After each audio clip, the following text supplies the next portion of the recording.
So many VTube things open right now.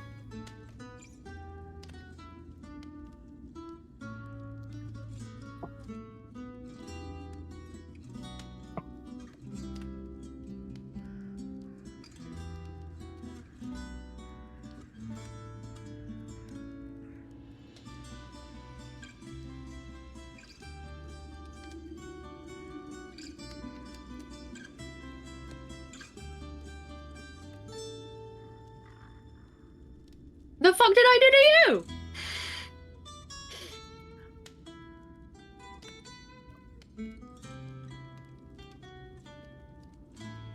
Oh, probably.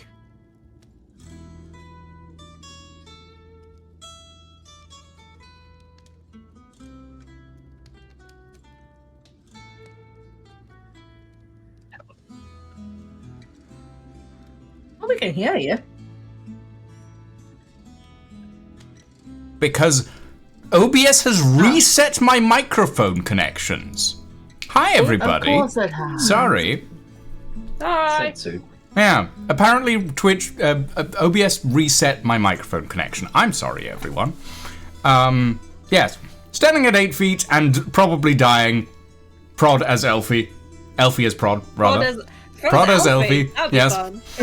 Standing at 6 feet and probably dying soon, it's Ingvar, as played by Lydia.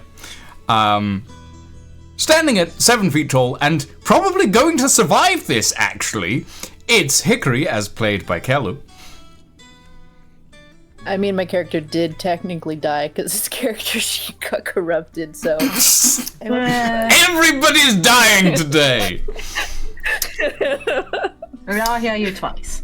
And the shortest in the room somehow, even after turning into an entirely different race, it's Darren Moran, as played by Lying. Lying is dead. Okay. No, lying in bed one. Lying is dead, mon.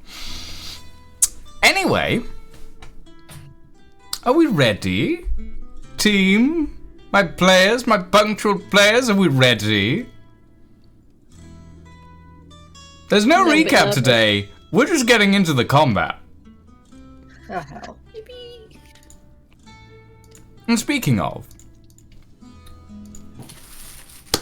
to start with, Ingvar and Hickory, I would like you to roll me initiative.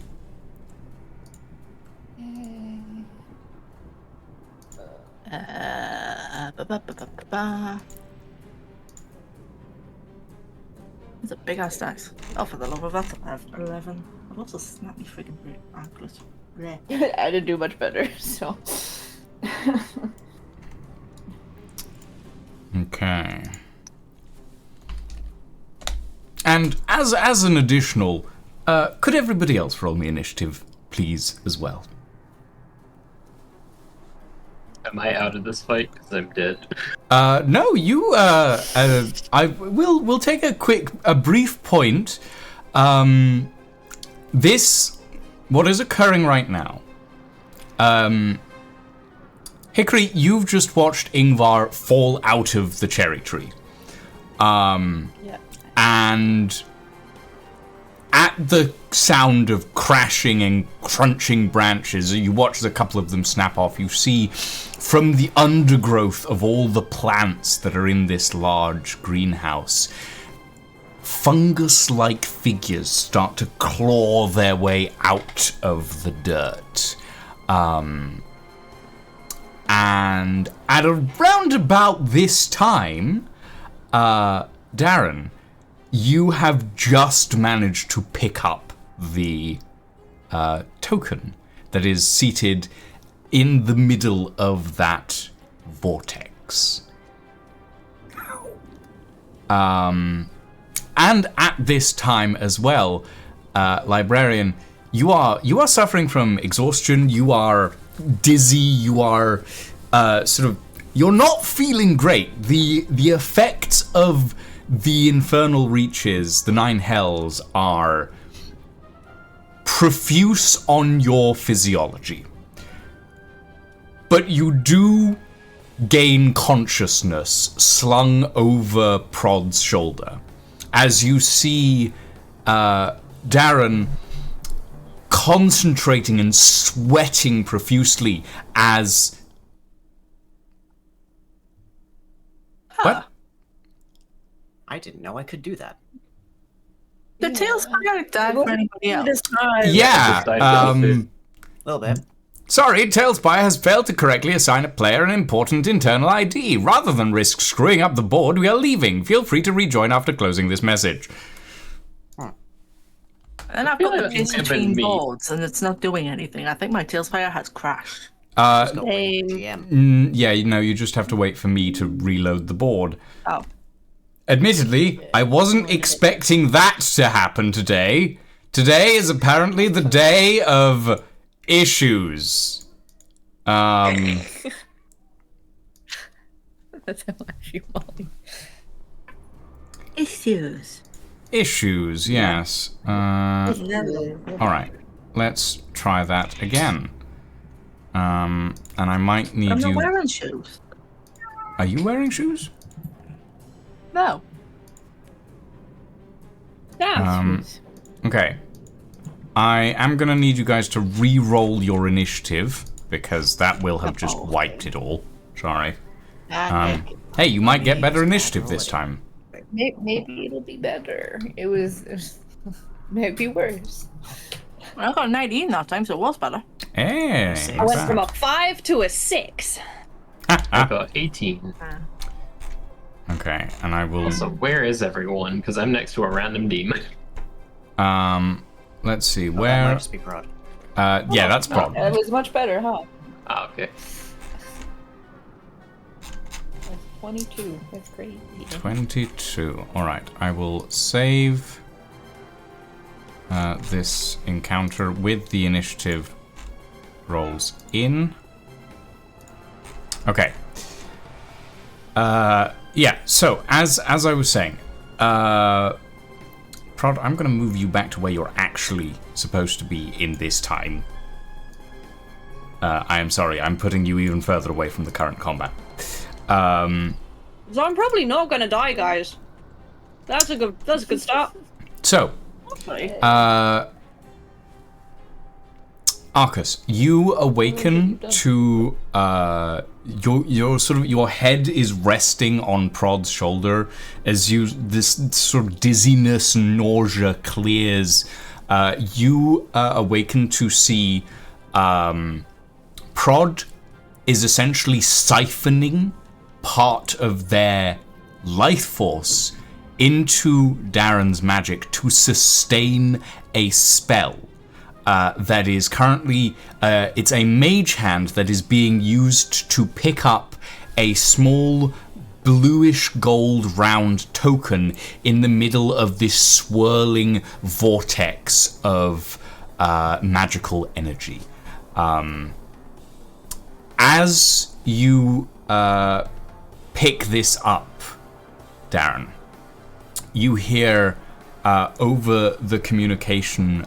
What does Darren hear over the communication rings, Ingvar? As you fall out of a tree. Oofs and grunts and owls.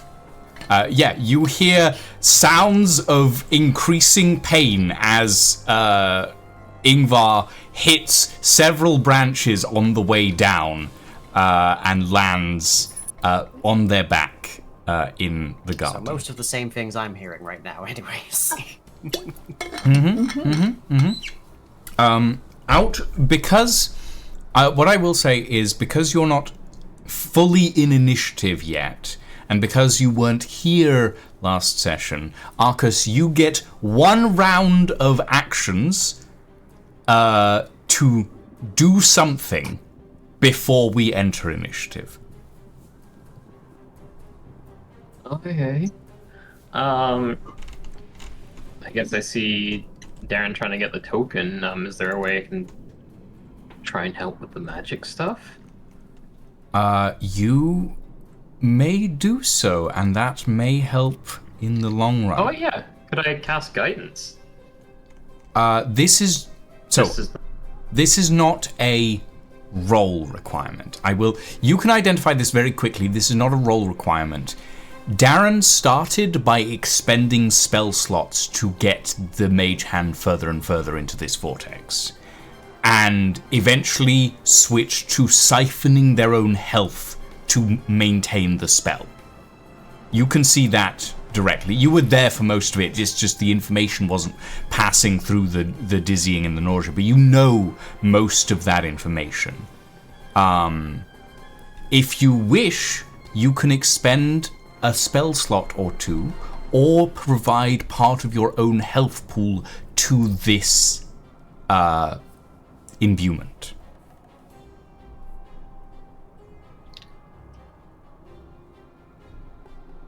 It's like a super magical vortex, right? Nothing can really penetrate easily. The vortex is actively stripping magic away.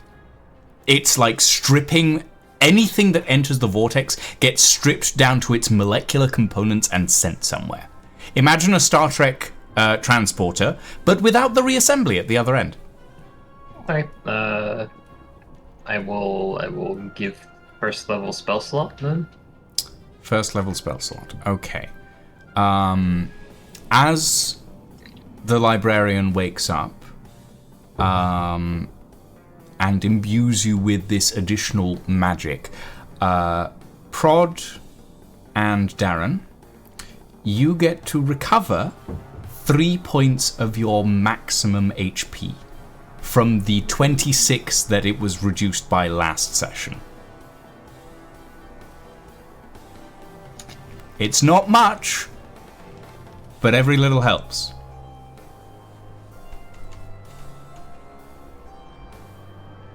Okay. Sick.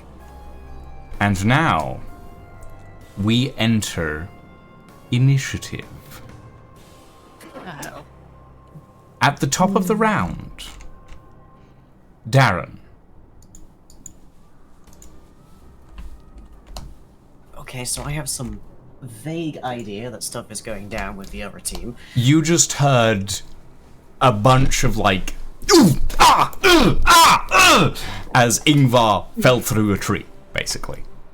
But you have heard nothing else yet. The token is still floating. You're in the middle of drawing it back. I will say it will take at least one round to get it out of the vortex. Well, I definitely don't want to leave this thing behind and have to do this all over again, so I will focus all my efforts on getting this thing out of the vortex. Is there anything else you want to do at this point? As a bonus action? Communication? Anything like that? I got my mage hand out, so there's no point in me using that bonus action. Most of my abilities involve stabbing things, and I don't really have anything to stab right now. Prod, could you get on the line and ask them what on earth's going on over there? It sounds like someone just fell out of a tree. Yeah. Oh, hey, Arcus, you're awake. Hi. What the fuck's going on? I'll I just- explain when I'm done with this. Puzzles. I have some magic, I guess. Okay. Next up in the initiative order, Hickory. Yippee. You turn around to see multiple fungal entities crawling their way out of the dirt. All of them, most of them, have some form of like faint ember-like glow across their caps and are sort of slowly pulling themselves out of the dirt. There's one specific one that you had at the start mistaken for just a massive mushroom standing in the room, is actually just starts animating and slowly thundering towards you all. What do you do, Hickory? Right. I think I'm going to do yes. I need to see how far I can move.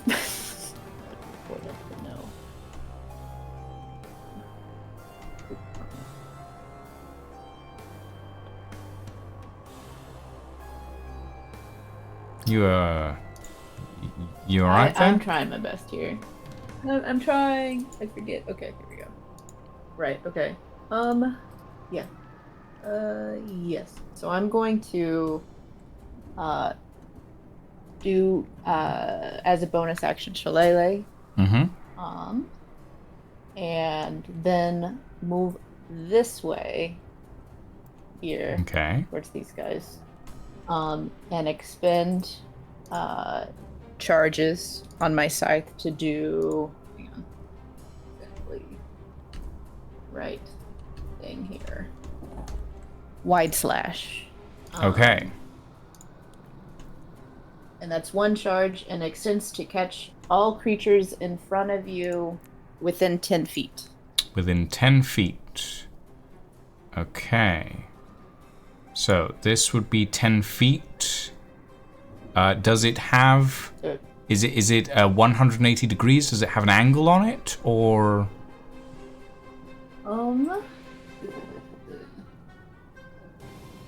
It does not say. Does not say. Okay. So I'm going to assume it's 10 feet in front of you in about 90 degree sort of angle, I think, is Okay. A pretty decent thing. So you can catch this infernal spore controller and 3 of the violet fungus behind it with that arc. Yes. So Okay. roll me an attack. I believe it is this one. That 24. is definitely a hit on all of them. Yeah. Yippee. Okay, cool. And then the damage dice. 7. Is that... Wide Slash has its own damage die, doesn't it? I don't see it saying it does. Let me double check that, because your scythe should definitely not be doing bludgeoning damage to start with. It says attack type is melee, but I don't know if Shillelagh over. No, Shillelagh Melee. adds on top. Oh, okay, got it. I think that's when I do attack rolls, I'm just doing that bonus damage. Oh. That. Ah! Oops, Oh no. that's fine. Oh dear.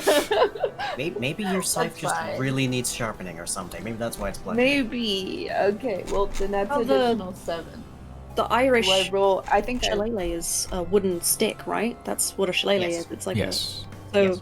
maybe they're just using like the handle of the scythe. maybe. Donk. Maybe. Yeah, Okay. your scythe should be doing 2d10 damage as base. 2d10. Okay. Yeah. Got it. All right. Well, that that would be a lot better. I think probably. Okay. So yeah, Very that good. should be Alright. 2d10 plus the shillelagh damage. Okay. So Okay. 15. 15 points of damage. All right. Okay, so you do 15 points of damage to B, G, H, and I. Okay. Minus 15. Immediately putting all the violet fungus into bloodied, well below half health. Yay. Minus that other one. The one I didn't. E, G... No, sorry, B, G, H, and I. Sorry, there's a lot of creatures on the board at the moment to keep track of. Yeah, I did notice that. Yeah, sure are. And then... that one there. Okay. Anything else on your turn, Kelu? Oh, I think that was my action and bonus action, so I think and movement. So I think that's it. Okay. All right. Next up, we have Violet Fungus C with Ingvar on deck. Violet Fungus C is they're little guys. They don't do much. Where is C? There's C. C is gonna slide up to you. Oh wait, no, he can't. C is going to use his action to dash 10 feet. Oh, he's so Just small. a little guy. They're just little guys. They're just little guys. 5 feet at a time? He can. The violet fungus can only move 5 feet. Their walk speed is 5 feet. I'm so cute. Okay, guys, we How might does be it able to feel fighting outrun this. Ratatouille over there? Okay. Next up is Ingvar. You are currently prone on the ground. You will need to use half your movement to stand up. Well, I'll have to stand up. Okay. You stand. Which means you only have half your movement if you want to do anything on this turn.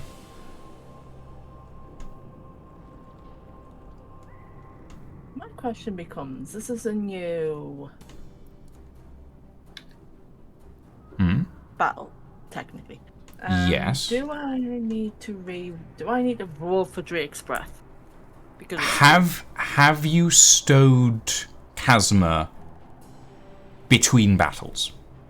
no, because I've just fallen off the guy. Okay.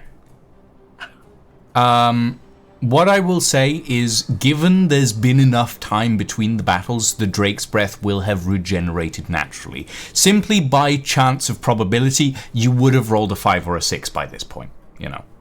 If you're going to roll a d6 for an hour, you'll roll a 5 or 6 at least once, you know. You've So met you'll- this group, right? Yes. So yeah, you have Drake's Breath again.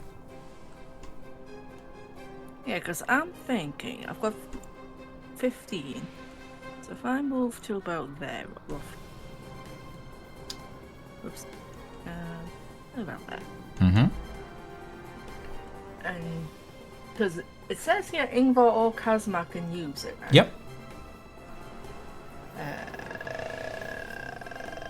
So if I were to, I'm plotting here. I'm just doing a bit. So it's a range of 30 foot in a 35 cone. Mm-hmm. 30 foot. And that... Or even if it came about there, Okay. because that would catch these at least 3 of them. So yeah, this would be 35 there.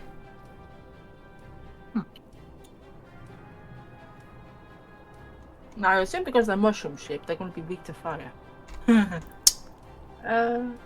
I will not dissuade you of that notion at this point in time. Perfect. So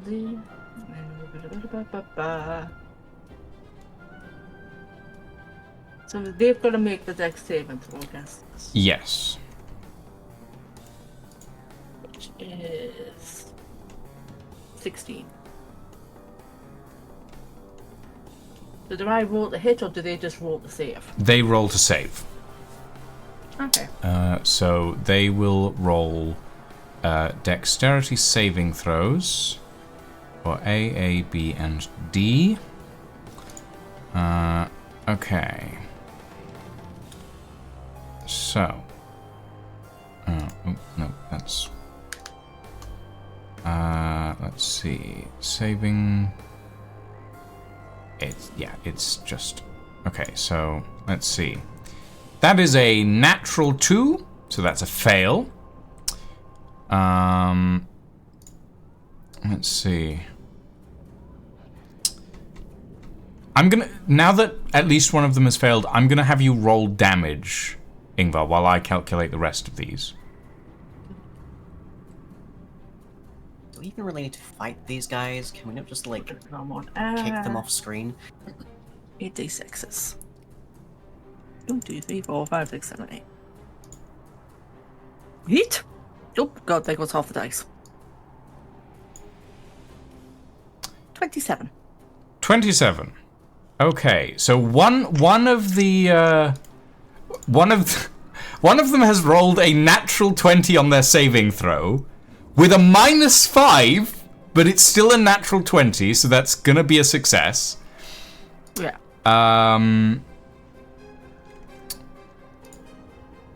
This one is a 12 -5 for a 7, so that's a fail. And this one is it this one? No, it's oh gods, there's so much, there's so many. You've decided to have all the little guys.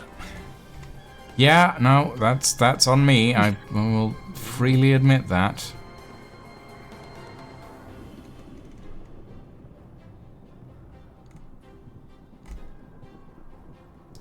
Am I blind? Oh my god, this...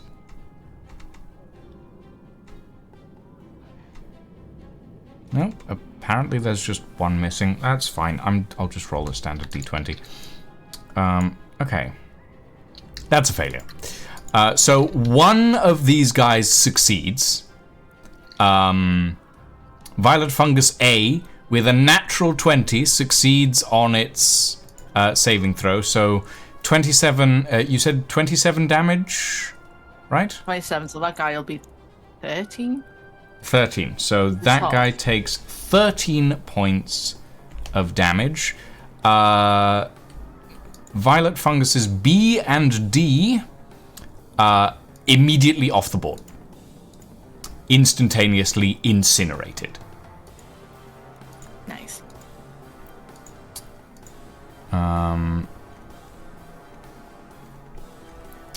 Okay. Alright. And the other Infernal Spore Controller takes also... actually, let me double check this.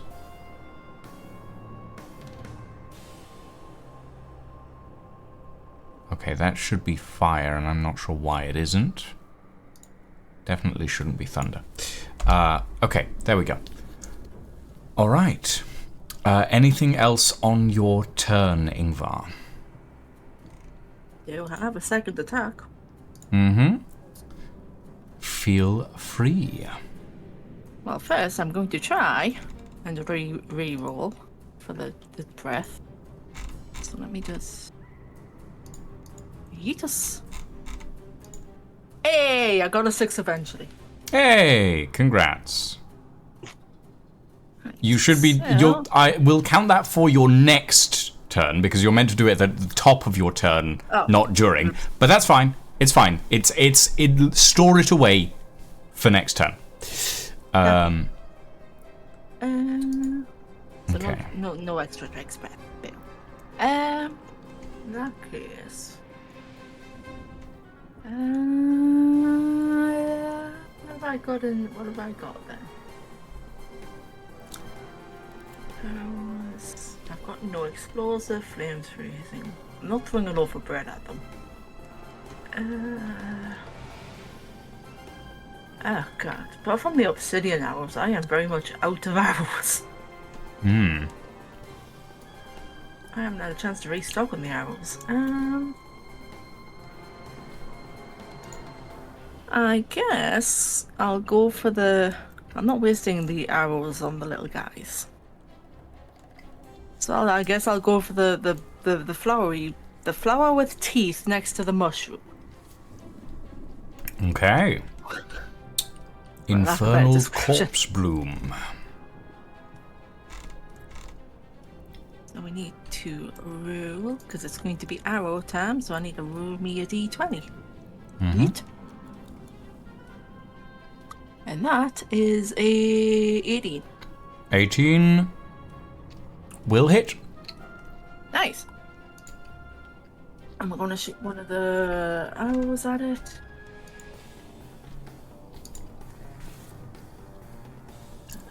But 2d6 for the bow, that's fine. Arrows. 2d10 plus 4 piercing. 2d4 plus 2d10 plus 4 piercing plus 2d6 elemental damage. I think I'm reading that right. Mm-hmm. So we will do 1 arrow. Oh, I need to roll for both arrows, don't I? Yeah. Oh, that's a 21. Mm-hmm. So they'll both hit. Good. Yep. Oh, 2d10 plus 2d6 plus the 2d6 from the bow itself. Plus 4 piercing, so that's 26 for the first arrow. Okay. And then I send dice flying. And that's 28. 28. All right. You loose a volley of arrows, and this large, bulbous flower with these sort of withered red petals around its head and this strangely distended human jaw in the middle of all its petals reels back as you fire at it. Anything else on your turn, Ingvar? Well, we don't need to summon a Kazuma because he's up there, so not that I can think of. Okay. Next up, Kazma at the top of your turn. Yay. So then my question becomes, would the Drake's breath pass on to him, or is that Ingvar only who's...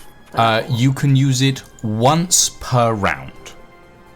So either you use it or Kazma does. You can't do both. No, that's fine, that's fine. In that case...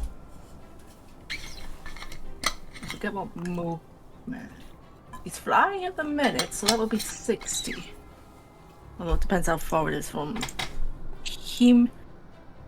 No, that's... Okay. Oh, it's going from all the way over. Okay. I tried measuring it and it decided to go all the way on the other side of the bloody map for some reason. That's better. That's 30. That's fine. Yep. We're gonna move our boy down to the Angie flower. Okay. You might want to move him down because I don't know how. Wee. Hold on. There we go. There we go. That's a nice mod. Thank you. You can actually switch between them now. For walking and flying. Nice. And I guess I'm just going to... I'm gonna bite at it and see if we can get the bleed. Does a flower bleed? It'll probably bleed poison, but it'll probably bleed anyway. That's a question. You can always try. Yeah, we're gonna give it a nom. So let me just wait for the dice to land in the void somewhere. 15. 15 is... Oh, actually, I have to check that one. 15 is just enough to hit. Nice. In that case, that is... 1d6. Yeah, 1d6 of piercing damage. Yeetus!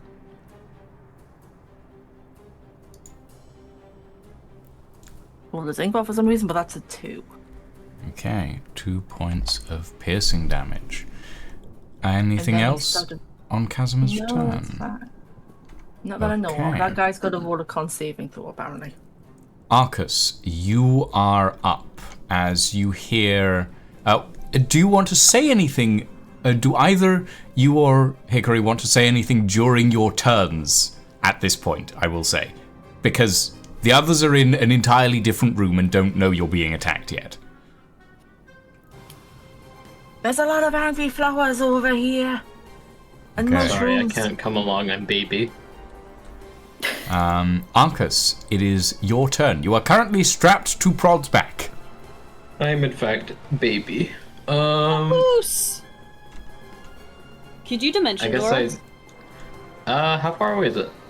And do I have line of sight? Technically line of sight, yes. That one's. Hold on. Technically.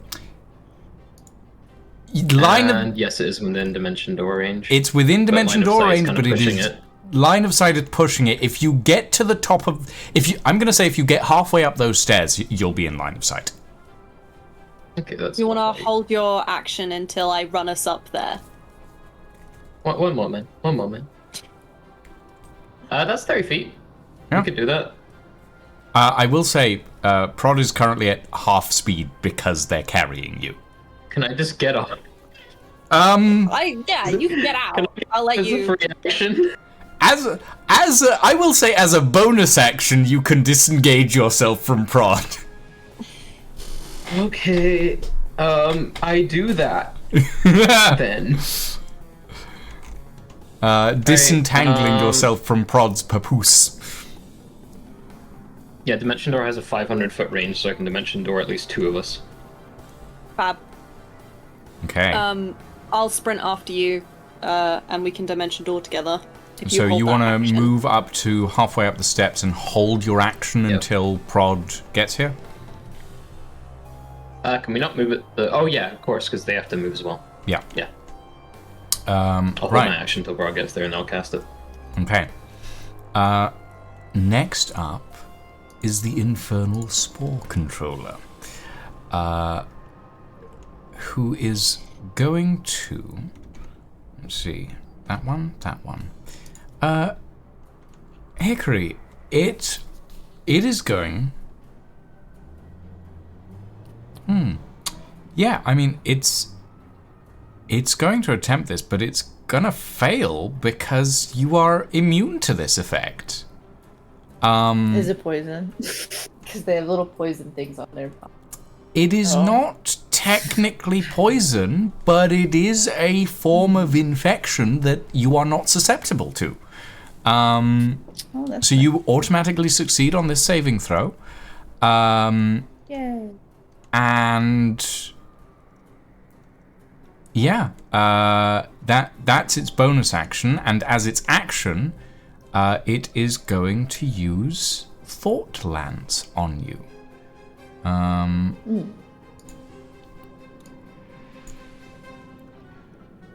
With a natural 1, entirely failing, and that's the end of its turn.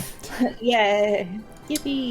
Then we have Violet Fungus G, which is going to move forward 5 feet and not be able to get close enough to you, so it's going to move forward another 4 feet until it's standing right next to you, and it's not going to do anything because it can't. It had to use its action to get close enough. Poor baby. And then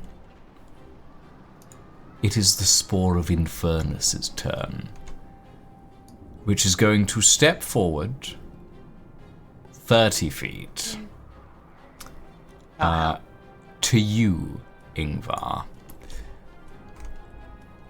And it is going to multi-attack you. Fantastic. Let's see. That is a 15 to hit. Nope. That is a 25 to hit. That won't hit. That is a 16 to hit. Nope. And that's another 25 to hit. So 2 out of 4 will hit. 2 out of 4 will hit. You will take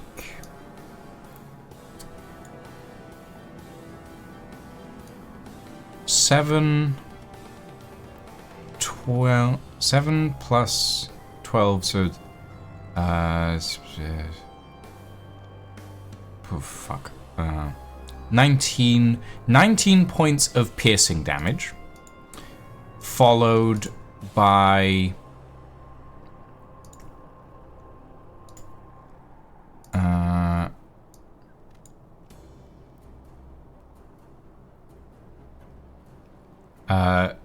3d6. So that was 6 plus 13, followed by 19 points of acid damage as tendrils start to strike out at you from the body of this fungal monstrosity. And as a bonus action, I need... actually, I'm not gonna... Well, no, it's not that smart. I need you both to take I need you both to make a DC 16 Constitution saving throw, please. This is not a poison effect. That's 14. 14. Damn it. Yeah, 7. 7. You both take 21 points of fire damage. I believe, Hickory, that you have something that... I have a resistance, right? You have a resistance to fire damage, so you take half that. In the process, however, in the process of it doing that...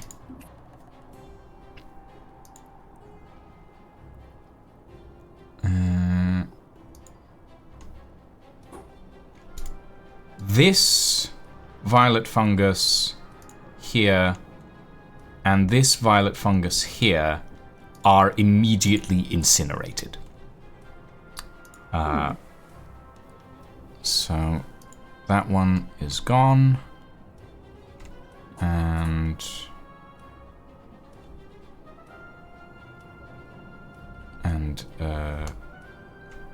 this one is gone as well. Okay. All right, and that is the infernal, the Spore of Infernus's turn. Next up is the infernal spore controller near Kazuma.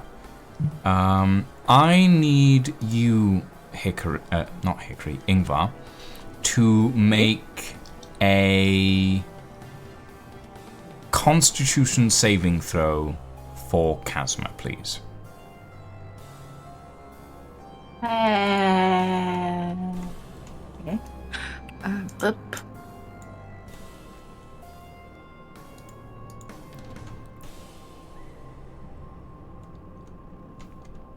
I can't remember what Kazuma's cons is. Oh, it's there. That's 9.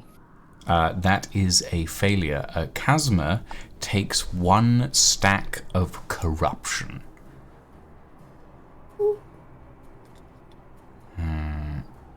Okay, I don't know how to add that to the list, but just like note it down.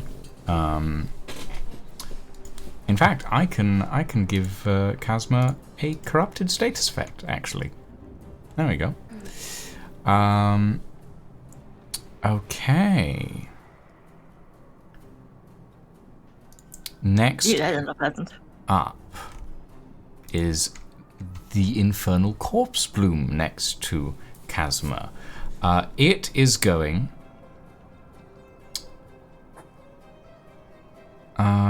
it's going to...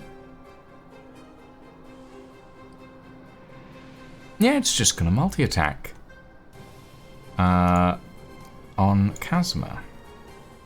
That is a 14 to hit. Nope. That is a 13 to hit. Nope. And a 7 to hit. So Kazuma, despite the corruption suddenly infesting his draconic being, manages to weather the flurry of tentacles from this infernal flower. Next up, Violet Fungus H, who is just going to go 10 feet. And that's it, because they can't do much more. And then, Prod, you're up. Yay! Okay. Prod is going to sprint the 30 feet Mm-hmm. till we're nice and buddies together. Yeah. And we'll dimension door, if that's okay. And then I'm gonna hold until the dimension door has happened. Okay. So Prod has arrived, Arcus. You're using your held action to dimension door, correct? Yep. Okay. You use your held action to dimension door up into the combat. Dimension door has a range of 500 feet. I'm going to put you here, and you can put yourself where you would actually like to appear in this area. Where are our friends and where are the enemies? This is a question. So Violet Fungus around there, I'm on the right, some over there, and then the big boy in the middle. So Hickory we is should probably here. go on the right? Ingvar is there. Kazma is there.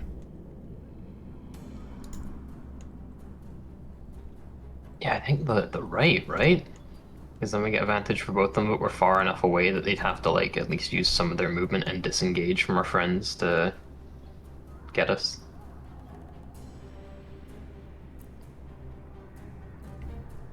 I'm going to go over here, if that's alright. I'm next to you, boo. Yeah. Boom. Okay. Cool. You have dimensioned doored Prod. From there, it's all you. Sick. With that, I'm going to give. Let me just check. Okay, I'm gonna bless all of the people around me. Mm-hmm. I'm gonna have to upcast it because I can add additional creatures, but also because I don't have any spell slots left. So, at a level 2, I'm going to bless everyone. Everyone gets bless, and that means that whenever you make a attack roll or a saving throw, you can roll an additional d4 and add the number to that attack roll or saving throw. Mm-hmm. So, everyone gets blessed. All right. Let us bless people.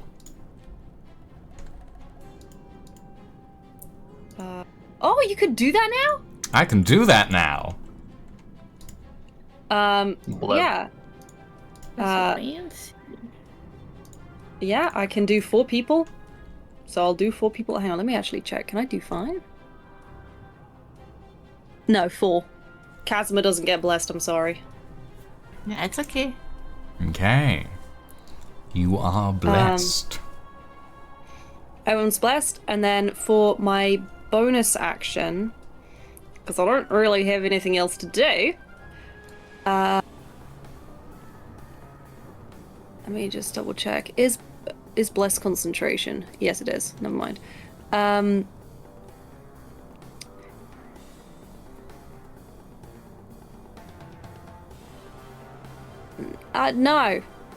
I can't do anything else. I just realised, because everything also requires concentration.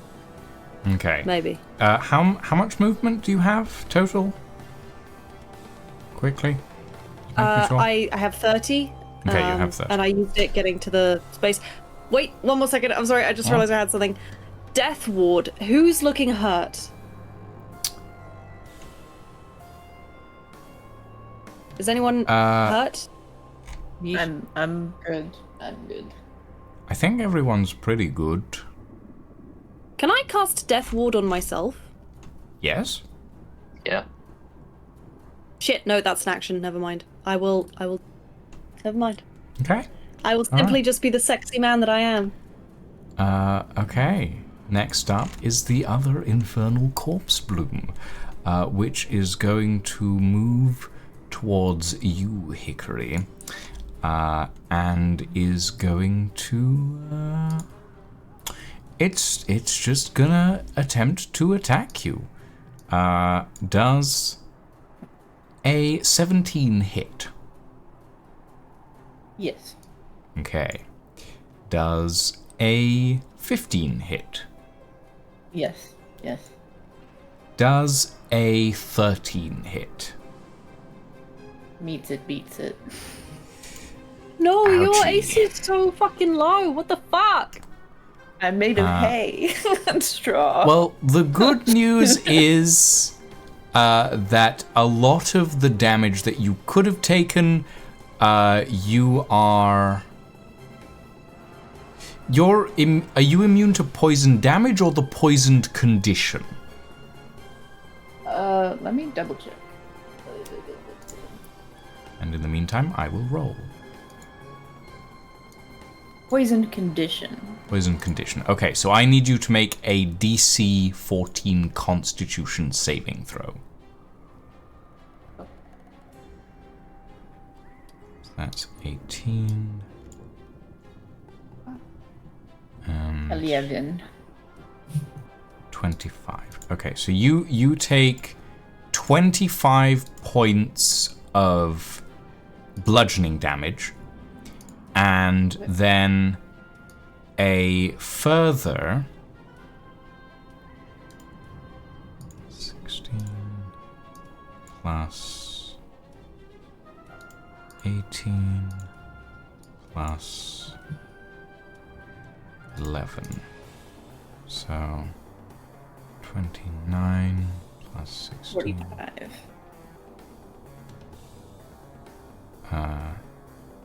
Yeah, 45 points of poison damage as this flower's tendrils strike out and wrap around your limbs, and you feel this searing, pulsing pain as poison seeps into you and starts to corrode you from the inside.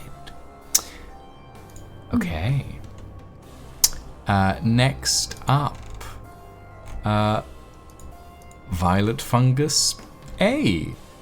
This little guy who rolled a nat 20 on his saving throw is gonna run towards you, librarian, 10 feet. And that's it. Oh.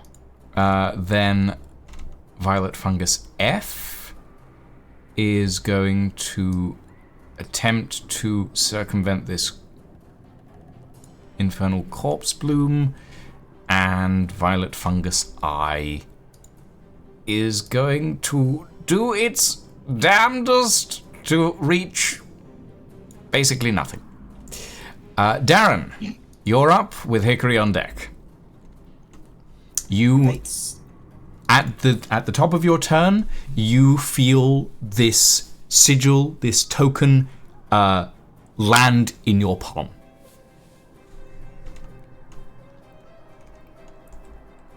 Glorious. Okay. Where is everyone else at this point? The banth has happened, I'm guessing.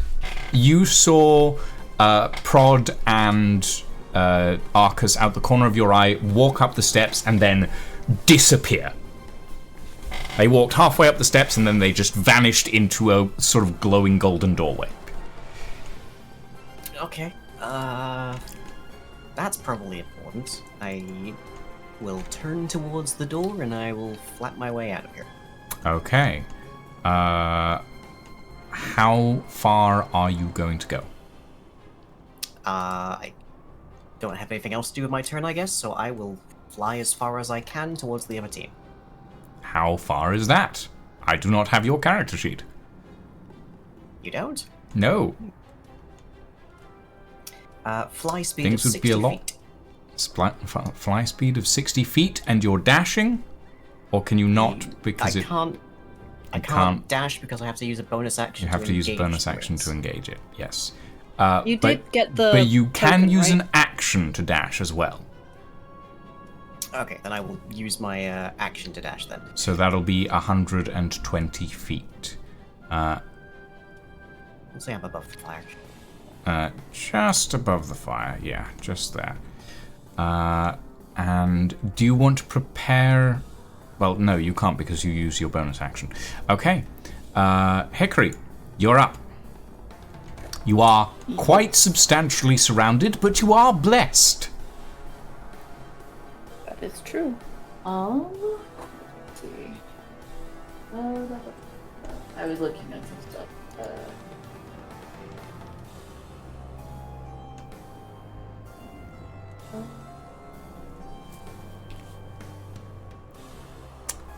Okay, yes. Sorry, I had to double check that this actually had a 360 effect with the scythe. And it does. So Shillelagh should still be active. And I want to expel charges to do Vortex Blade. Okay. Yes. All right. And it is all around, within 10 to 20 feet from me, all enemies. Okay. So, right. That has a caveat. I'm letting you know now because that's that scale. Everything from here to everything from there to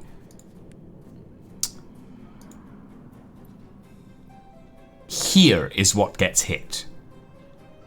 So that it just says enemies. It just says enemies, but the way that is worded is very specific in that it's everything between 10 to 20. So everything within that 10-foot radius around you doesn't get hit. Okay. Okay, so it's only the stuff that's like within whatever range I choose. Anything, so like 20. essentially anything that is beyond 10 feet from you and within 20 feet from you is what gets hit. Okay, so not within 10. Not within 10 feet, no.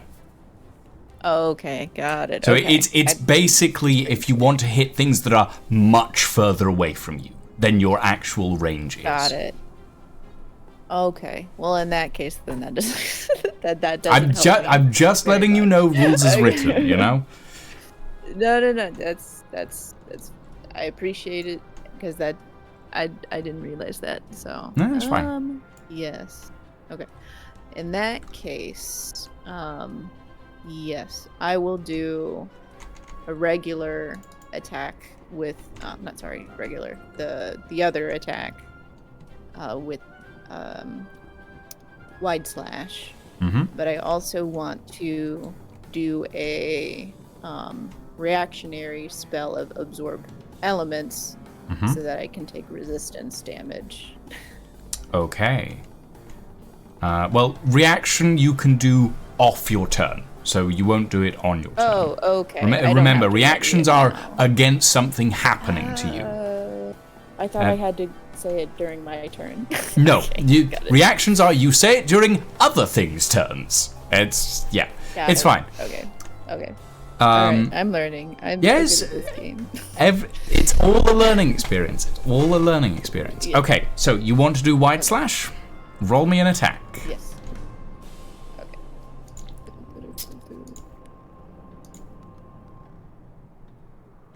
14. 14. Okay.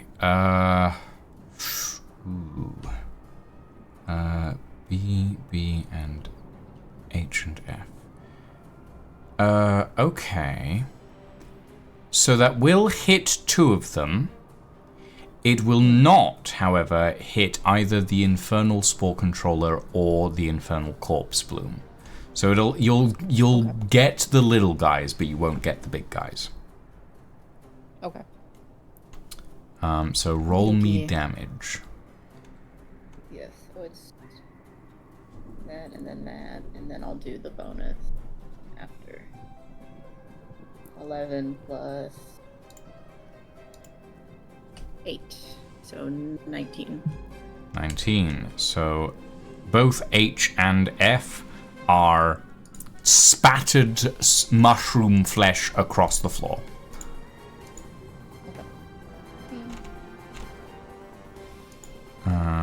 Slowly reducing the pool of enemies that you have to face. Okay. Alright. Anything else on your turn, Hickory? Not that I can think of. All right. This guy is dead. Up next, Ingvar. Well, we do have the stored Drake's Breath. Where am I? There I am. I got a big fella right in front of us. That's Hickory, so I don't want to point it that way. Although if I move from this guy, he's going to get an opportunity to it. I'm just going to Drake's Breath at the guy in front of us. Okay. That will be, let's see, 30 feet in a 35-degree angle. So you will also get the little mushroom behind it as well. Nice. So yeah. Okay, so that's a dexterity saving throw. Not very good with dex, this guy, unfortunately for him. That is a 3, so that is a failure. And the little guy... honestly, the little guy, it doesn't matter if he saves or not, he's on 3 health. He is dead. Well, that's 32. 32 points of fire damage. Yeah. Okay. Okay. So, alright, 32 points of fire damage. You breathe out this cloud of orange-blue flame across the surface of this spore-like fungus titan, and it burns, but it doesn't seem to do as much. I'm incorrect. It doesn't seem to do anything. As it seems to be immune to fire. Oh, crap. Okay, anything else on your turn, Ingvar? I'm too close to hit it with a bow. With the You second have a flail. Yeah, we can give the flail a shot. Because he's far too close for bows. So I don't think a 13 is going to hit. Watching this massive titan get engulfed in flame and shrug it off entirely shakes you a little bit as you go to grab the flail and swing and miss as the flail glances off its bark-like hide. Okay. Next up is Kazuma. He is going to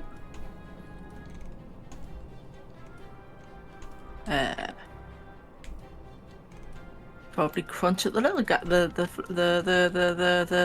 flower with the flower with teeth. That's what I Flower call of it. Teeth. The infernal corpse bloom.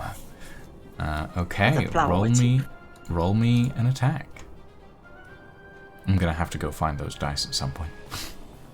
Yeah, That will hit. Yeah. So the flower gets numbed for 1d6. Oops, nope, that's a d4. Whoop.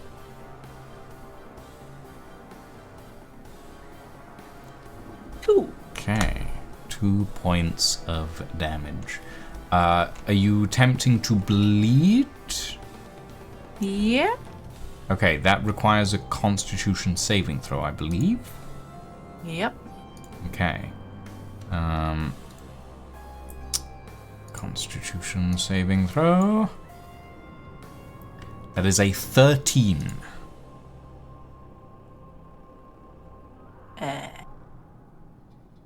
13 against what? My constitution. Against your spell save DC. Oh, 16, so that's a fail. That is a fail. Okay, roll me a d4, please. Oop. I did try to put that one on the map, but it's gone. That's Okay, it. so for the next 2 rounds, this entity will take bleed damage as weird reddish ichor drips from its fleshy plant-like body.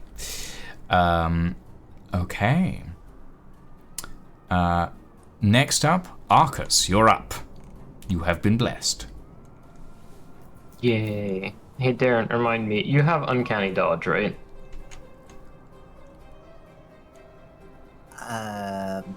Pretty sure I do, yes.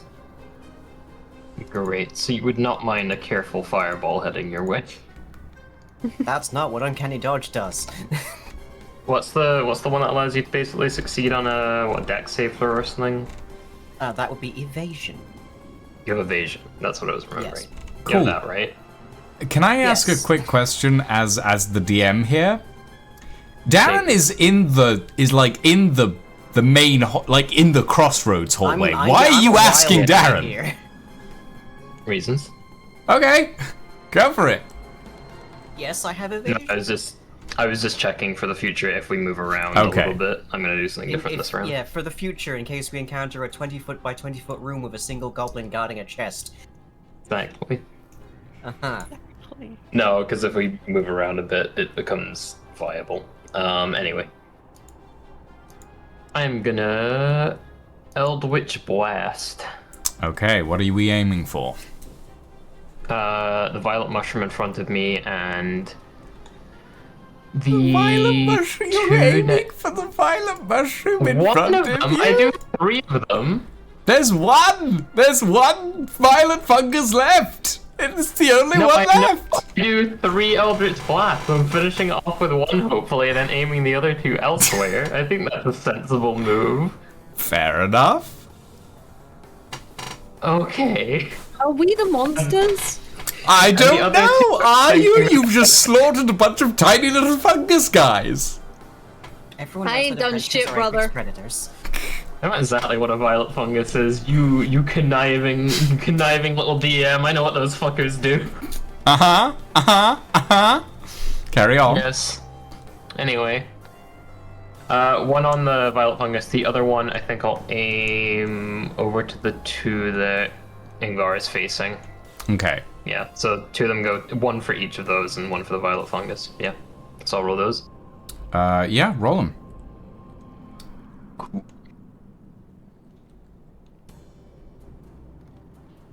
Oh, yeah, and I have bless.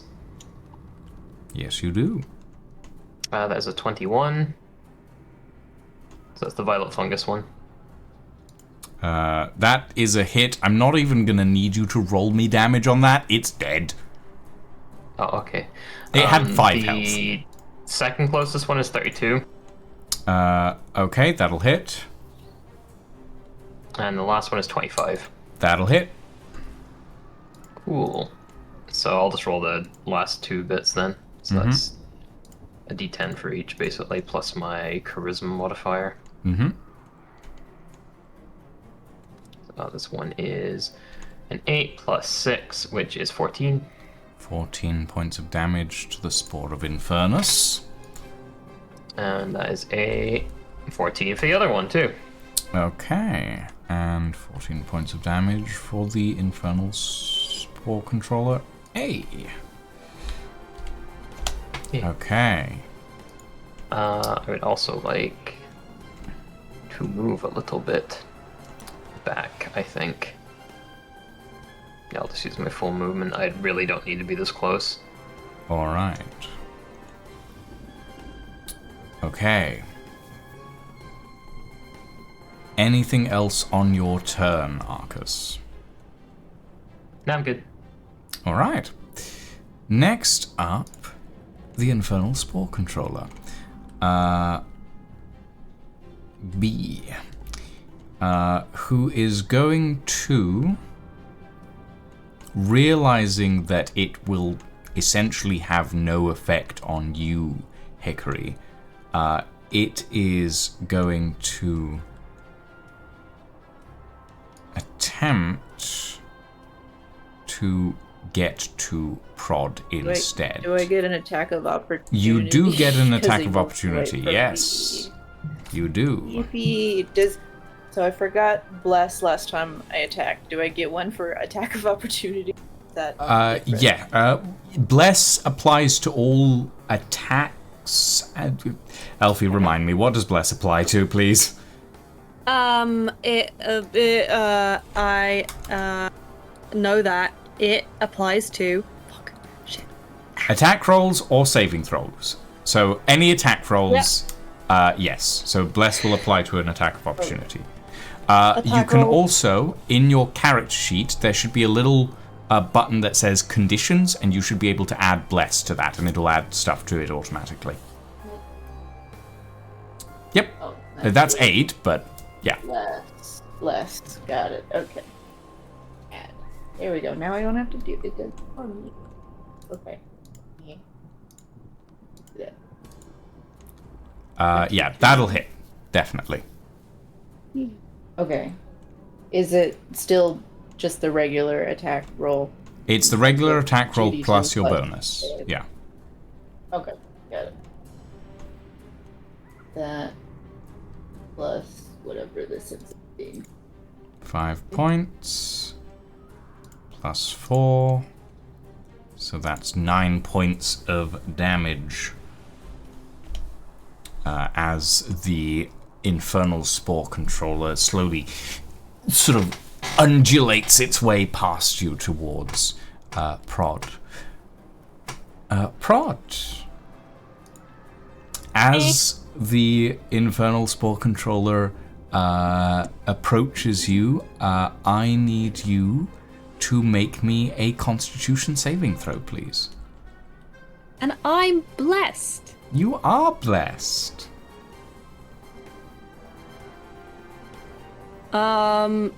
Sick. Constitution saving throw should be good. Everything's fine. I love my life. Bye, dice. 10. That is a failure. Well, You take a stack of corruption. sick. Very. What does corruption do? You don't know yet.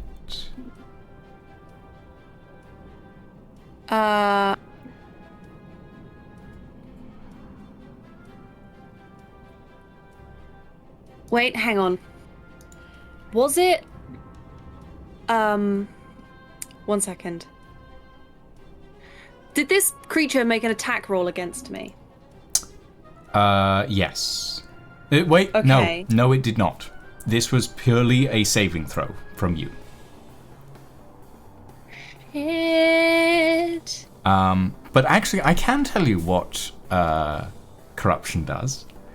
It doesn't really affect Kazma because Kazma is not a player party member, but it will affect you. Each stack of corruption you gain decreases your wisdom score by 1.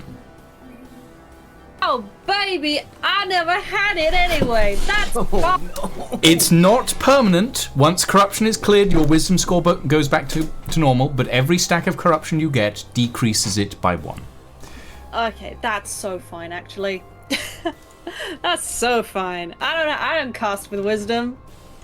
That's good, baby. That's fine. And then the Infernal Spore Controller is going to do an attack against you. If I can get it to roll. Okay, question. What is this creature? Like, categorically. Categorically, it's a mushroom. Yeah. Categorically, Boo. it's a plant. It's a 10 to hit. I don't think that's gonna hit. No. No. Okay. But I've got Purity of Spirit, and therefore I get creatures that attack me have disadvantage if they are aberrations, celestials, elementals, fae, fiends, or undead. This is none of the above. It is an infernal plant, but that is not by definition a fiend. It is a plant. Many, including I, would beg to differ, but you are the DM, so I shall just beg, please. I am working specifically off of rules as written. Fungus beings are plants. They're not like Fey, Fiend, or Undead, they're plants. Which is kind of weird, but... Because they're not... Fungus is not a plant. Yeah, I know. I'm looking at... I was looking at the myconids, and they're like, plant. And I'm like, no, but okay, if that's what you think. So in this instance, it is not a Fey, Fiend, or Undead. It is a plant. It is a different categorization of thing. But I respect the hustle. Thank you. Thank you, sir. Yes. Okay. The Thought Lance fails as an attack against you, and that brings us.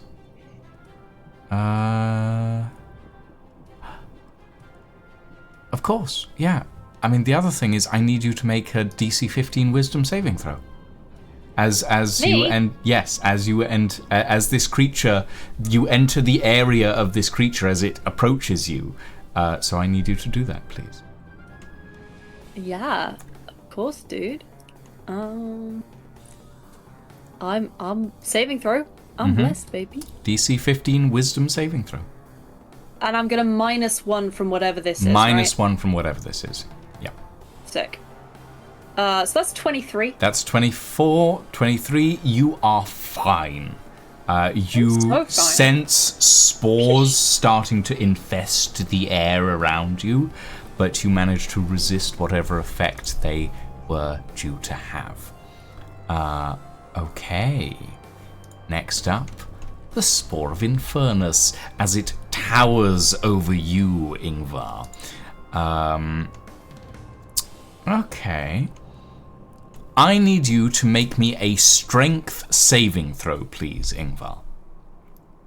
Ooh. Okay. Remember add a d4?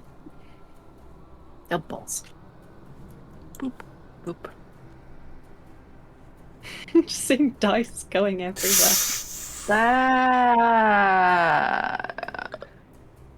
Maths is hard. 13. 13 is a Yeah. failure. Shit. As the chest cavity of this massive mushroom-like creature splits open and tendrils stream out and wrap around your body and pull you inside it as you are grappled. Until the grapple ends, you are blind and restrained, and you take 6d6 acid damage at the start of each of this creature's turns. And you will move with this creature as it moves around. At the top of your turn, you can make a DC 16 strength saving throw to escape the grapple. Okay. Are you doing the acid damage this round, or does that I am doing the acid damage starting next round. You have only just been absorbed into it. But the dark, squelchy, fleshy, wet void that you now find yourself in is particularly unpleasant. Yeah. Lovely. As a... No, you know what? It's not going to do that. It's just, once it's done that, it's going to turn around and move 30 feet. 20 feet actually, towards you, Prod. Oh, so sexy. And yeah. Okay. Next up is the other infernal spore controller, which is I need Kazma to make a DC 15 wisdom saving throw, if you don't mind, Ingvar. Wisdom, yeah. Give me 2 seconds. You just... There's gonna be a pile of dice at the bottom of there. That's 8. On -1. on Kazma's next turn, on Kazma's next turn, he will essentially be forced to attack an ally. Oh no. Ingvar is there. Okay. Next up is the Infernal Corpse Bloom, which, sensing the telepathic link between the controller and Kazma, is going to move 20 feet, which is its total movement speed, over towards you, Prod. And it is going... Let's see, you're not quite... Well, are you in... You are within reach. Wonderful. I'm within Yes. 5. I'm not within 5 feet, but I am within 10. You are within Has it got- 10. It has a 10-foot reach. Ah, I see. Yes. So it is going to make 3 tentacle attacks on you. So that's 12. That is a 9. Get wrecked. And that is an 11. Failures on all fronts. And then, as a bonus action, you watch as the bulbous lower half of this creature convulses. The head, the teeth stretch, the jaw unhinges and unlocks as it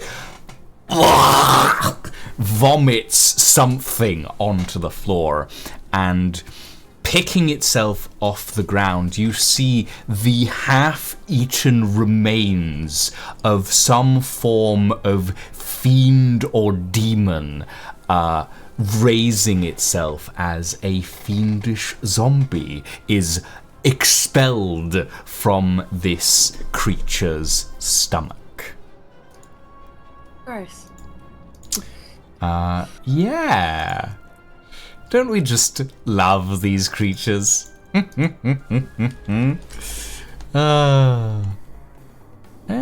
go with you. Zombie! Zombie! There we are. Red. Red zombie. And the red zombie, the fiendish zombie, goes immediately after this creature in the turn order. Add that to there. On a 6. There we are. And it is simply going to do a claw attack against you, Prod. Oh, great. Everyone hates me. That's it's because I blessed. that's an 8. Probably because I blessed, It's right, not. innit? It's not gonna hurt, but this scene is particularly gross. It's your turn now, Prod. Is it? Yeah. Nice. Shit. Ass. Language. I think I'm in too much hot water for my pleasure. Are any of these guys looking hurt in any way? I mean, they all have taken a degree of damage, but none of them are below the bloodied threshold. I'll tell you that much. Okay.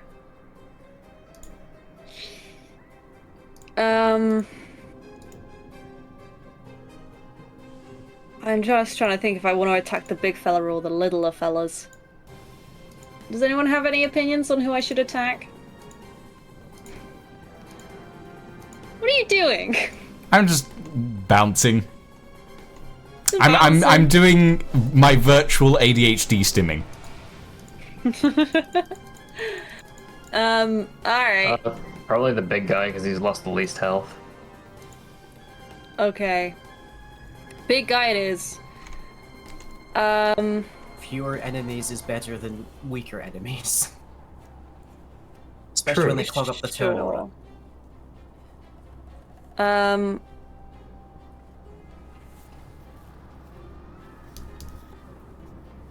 Oh, Lord. I guess I'm gonna hit these guys with my swords. Okay. Before you roll, the Infernal Spore controller next to you is going to use its reaction. I need you to make a DC 12 Wisdom saving throw, please.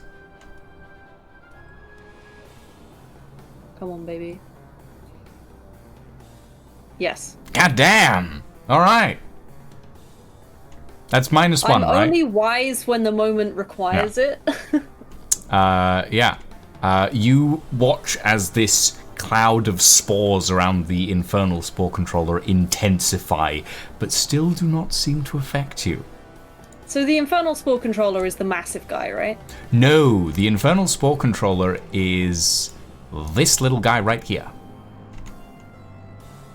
This is the Spore of Infernus.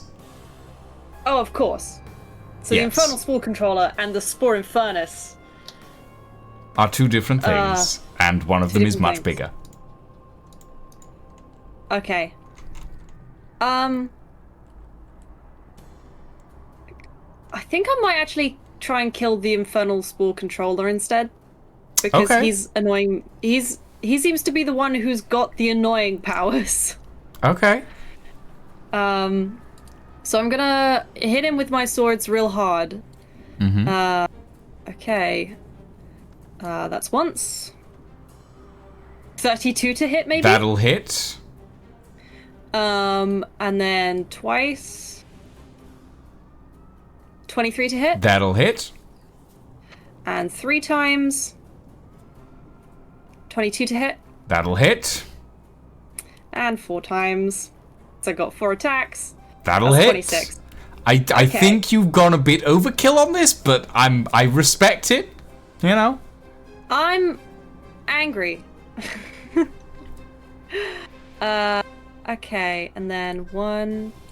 The thing is, you can't multiply your amount of damage. Alright. That's 1 lot of damage. 18. Mm-hmm. 21. So that's 39. And then 20 So 59. and 22, and because I actually read this, look at me reading my character sheet. 81. I actually get to add 4 d8s to this because I have advanced Divine Smite, which means that every hit actually has an additional d8 Okay. of divine damage. So on top of that, add another 24. Okay, so that's 105 points of damage.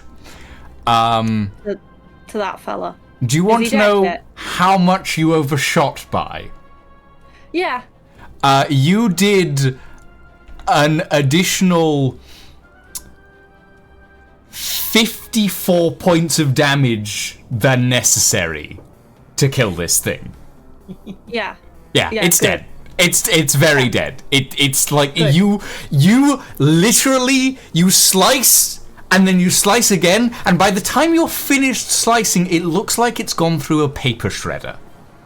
Hey, who ordered kebabs? Mushroom kebabs.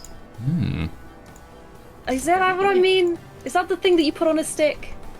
Yes. Skewer. Skewer. Yeah, mushroom Kebab skewer. Yeah. Kebab skewer. Yeah. Yeah.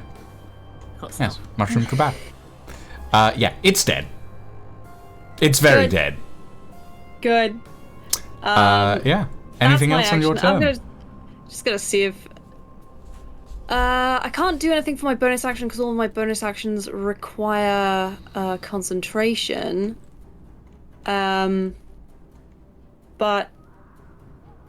yeah, no, I'll just stay where I am. Cool. Cool. Next up is the other infernal corpse bloom that is next to you, Hickory. It is going to... It's going to attack you. It seemed to work pretty well last time.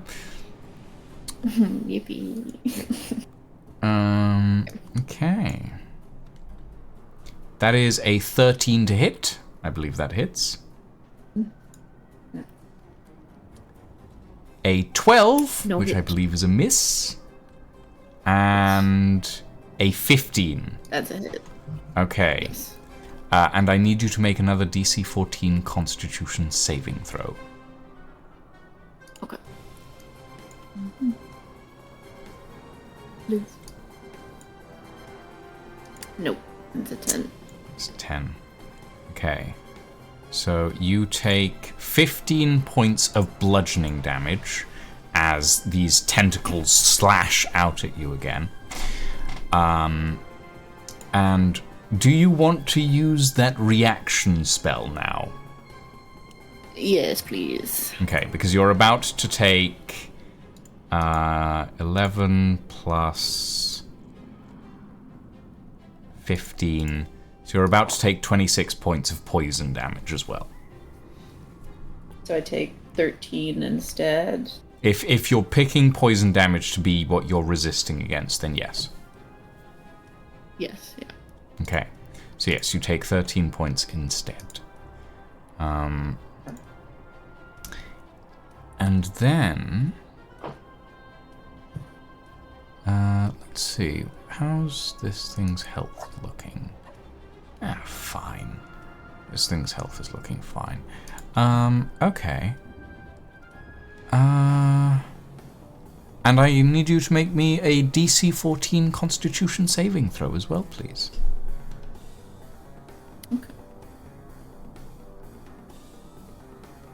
Didn't you already have me do that? Actually, no, it's fine. I keep forgetting this, but you specifically, none of these effects work on. None of them! Yeah. So you're okay. fine! Oh. This effect How do I does get nothing rid of for you. Right, because I can't get poisoned, so don't ignore that. This one specifically is because you're a construct, actually. But, Oh, okay. yeah. Okay. Next up, Darren. Oh, finally. Well, gee, I sure do wonder where all of my friends are, and I hope that they're doing okay. I will fly towards, Okay, the sound so of 60 clanking of feet weapons, flying presumably. speed. I'm assuming you're going to dash with your bonus action. Yes, I would like to see this combat. You get into the greenhouse. You're still about 60 feet away from your friends. But you can see the fight. Oh, There's a right. really big mushroom. Would that I had the capacity to summon a bucket of popcorn. You've used your bonus action. You still have an action if you want to get even closer. Good. Let me see. Can I get anywhere that would be useful for literally anybody?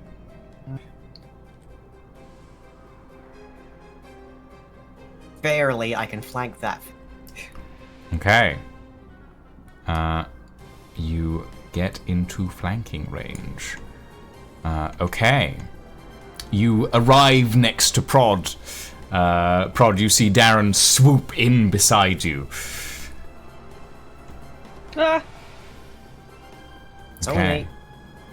only Next up, Hickory. This flower is a pain in the ass. Sure is. I'm going to do something a bit different, I think. Okay. I want to use... Would you say, before I do this, would you say the floor beneath us is stone? Based on what the tiles look like? Yes. Okay. Because I want to use meld into stone to disappear from this plant, fella. Okay. Remind me what meld into stone does exactly, and how... Yes. Okay, I'll just read the description. Yeah. You step into a stone object or surface large enough to fully contain your body, melding yourself and all the equipment you carry with the stone for the duration. Using your movement, you step into the stone at a point you can touch. Nothing of your presence remains visible or otherwise detectable by non-magical senses. While merged with the stone, you Okay. can't see what occurs outside it, and any wisdom perception checks you make to hear sounds outside is at disadvantage. You remain aware of the passage of time and can cast spells on yourself while merged in the stone. And then you Okay. can use your movement to leave the stone, which ends the spell. You otherwise can't move.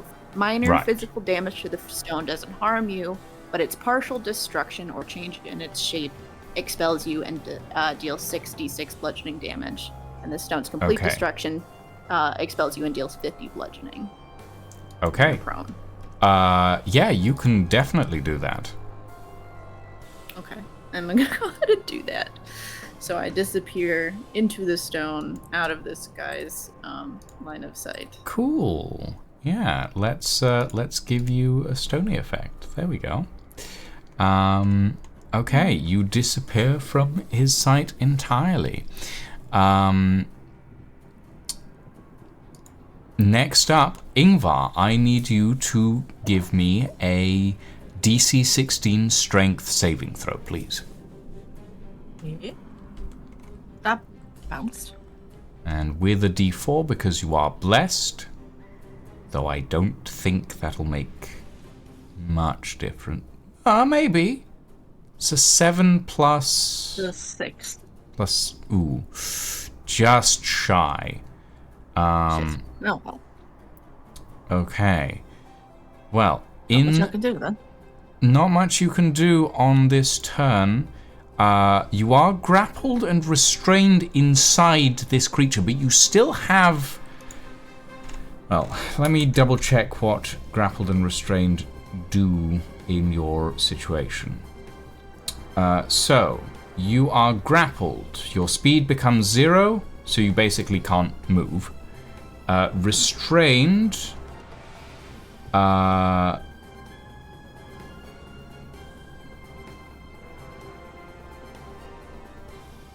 Hold on. That does not look correct. Restrained.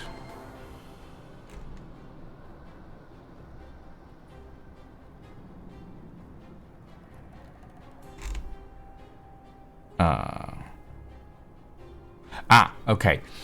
So, essentially, you still have your bonus action, all of that sort of thing.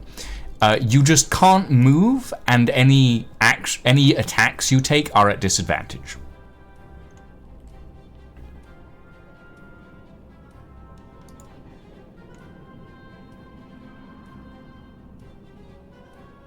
Well, I can't smack him with a bow because I'm.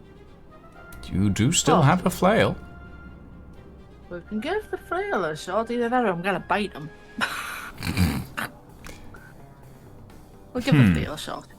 But you do also, at the top of the turn, take 18 points of acid damage as the digestive enzymes of this creature start to eat away at your armor.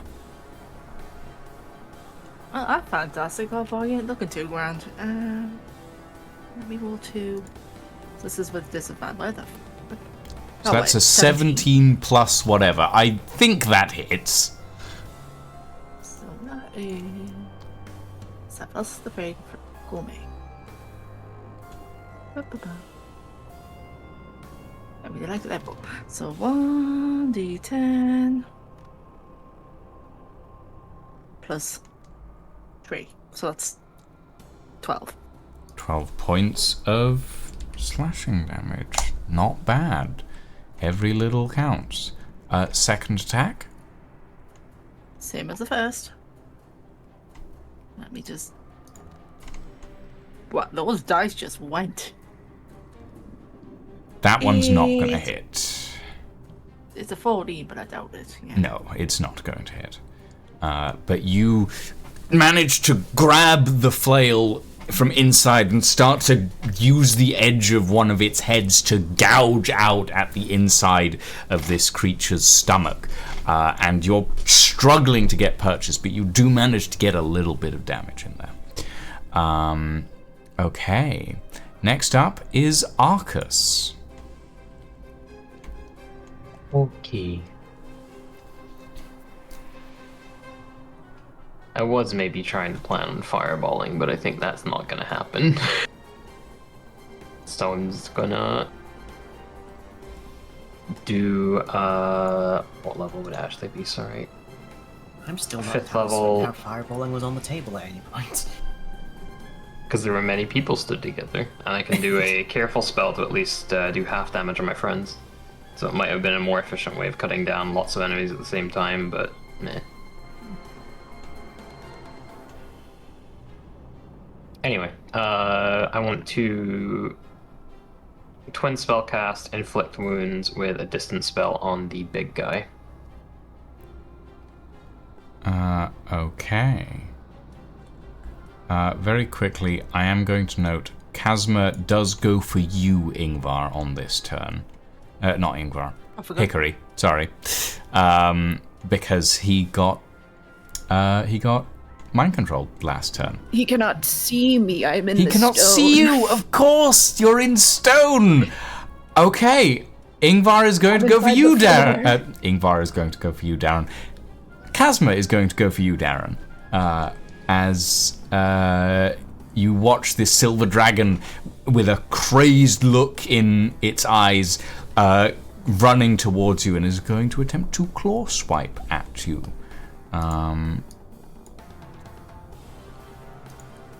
What is Kazma's additional to hit, Ingvar? +6. +6. Does a 21 hit you?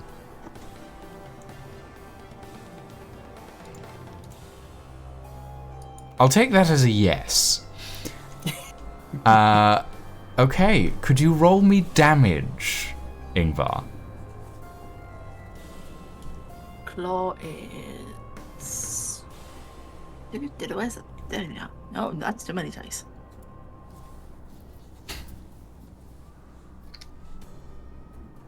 You take 6 points of slashing damage, Darren.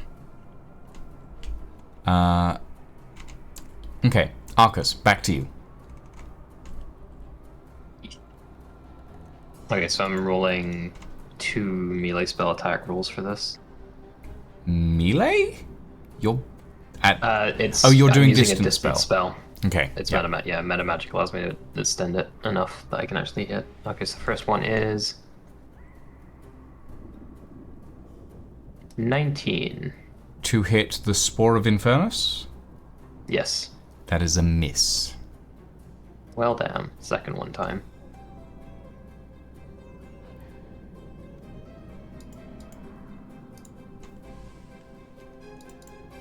That's That a 27. is a hit.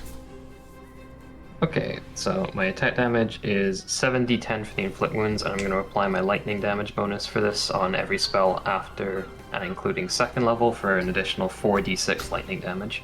Okay.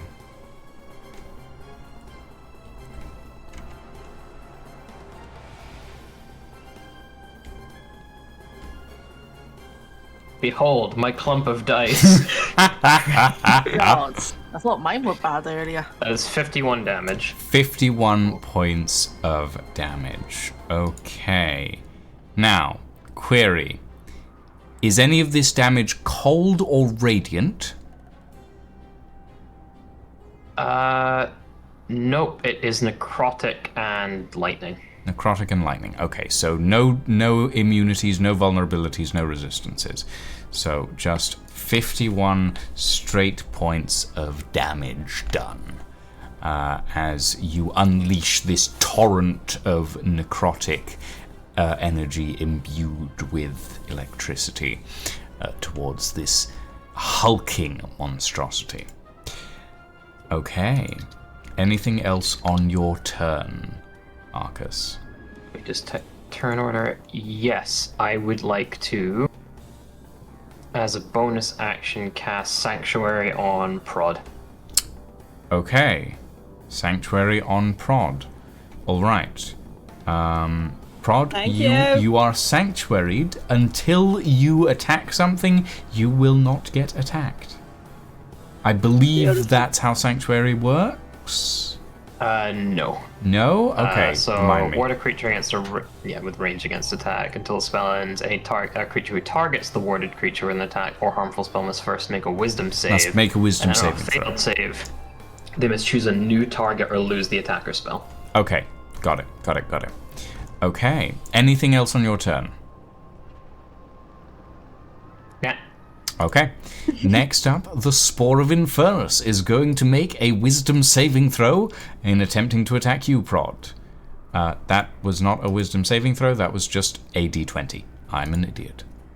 An 8? Honestly, the Wisdom saving throw on this is about the same. But, yeah, it's a 9. It is versus a 19. So Versus a both those 19, fail. so it fails. So it is going to turn to you, Darren. And it is going to redirect its attacks. Is this because I messed up the fireball plan? Yeah. You can dodge, you're fine. You're a dodgy 13 individual. to hit. Misses. A 27 to hit. Hits. A natural 1 Misses. and a 24 to hit. Hits. Okay. So 2 of these hit. So you take 12 plus 10, so 22 points of piercing damage. You are pulled 5 feet towards this thing. And you also take 14 plus 13, so 27 points of acid damage. Okay, so that's 59 total. 59 points total. Oh lord. And then, as a bonus action, Oh hell. I need not Ingvar, but I need Darren, Prod. Let's see, 15-foot radius. So, okay, so I need Darren and Prod to make a DC 16 Constitution saving throw, please. That's what. And this is not an attack action, so Sanctuary does not impact this. 9. Okay, that's a fail. 14. What was that? 14. 14. You both take 22 points of fire damage as this cloud of spores that has been expanding out around the Spore of Infernus suddenly it bursts into flame. Question, TM. Mm-hmm. At what point does somebody instant die? If I do double the amount of your total health pool, you instantly die. Okay, how far into the negatives before I instant die? So what's your okay? So your total health This pool. will be at negative 12. Okay, no, you won't instantly die. You just like you start making death saving throws. If I did 98 damage to you when you hit 0, then you would instantly die. Right. But yeah, you all watch as this cloud of flame just bursts from this creature and knocks Darren back and onto the ground, and they don't get up. Darren, don't you have resistance to fire? Wrong one. Nope. Acid. Why are you upside down? That's You have apparently resistance wasn't to up acid then. damage. You just took a chunk of acid damage. Did you halve that? Yep, I'm still at 0. Okay, good to know. You are knocked down. And apparently upside down as well. That's fine. I'm sure that's not a problem. I'm Okay. getting down. All right. Next up is the Infernal Spore Controller, which is over here. So it's going to walk forward 10 feet. Can't really see anything, but it does have a ranged attack, but it needs to do a wisdom saving throw to use it on you, Prod. So that is a 15 versus a 19, I believe. When? What? What do you mean versus? You have 19? Sanctuary. So Yes. it needs a 15. I believe it needs to beat a 19 wisdom. Correct? Okay. Yeah. Sorry, Yeah. I forgot. No, that. I like, was asking Zarian, but I didn't direct my question properly. That's on me. Okay.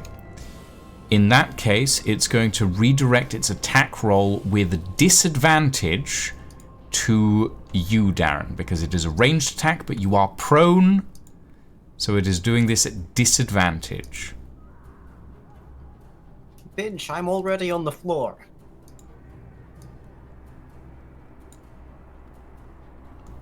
It's That is cool a if you die, I have a 14 to five. hit. 13 misses. Okay. 14. Wait, hang on, do I need 14 to remove hit. my Not dexterity from 13. this? But it's fine. Okay. And then, as a bonus action, I need you to make a Constitution saving throw, Prod. And this is for... I need you to make 2 Constitution saving throws, actually. One now and one in a moment. We have a 19. Okay, so that's fine. And moving over to the Infernal Corpse Bloom's turn, I need another Constitution saving throw, please. Yes, I can do you for that. That's a 23, baby! Cool. You succeed on both of those. Then the Infernal Corpse Bloom, which is somewhat damaged, is going to consume. It's going to use its Corpse Eater action, and it is going to restore 16 points of health as it consumes up. one of the corpses that is inside it. You're up, Prod. Alright, everything here is fucked up.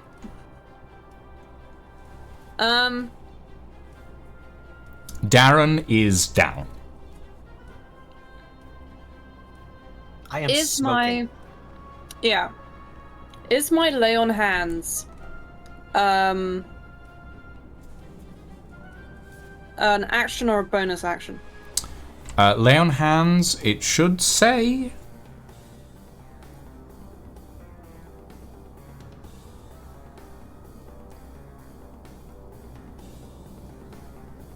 Oh, bonus action. Okay. Okay. I have 65 lay on hands at the moment.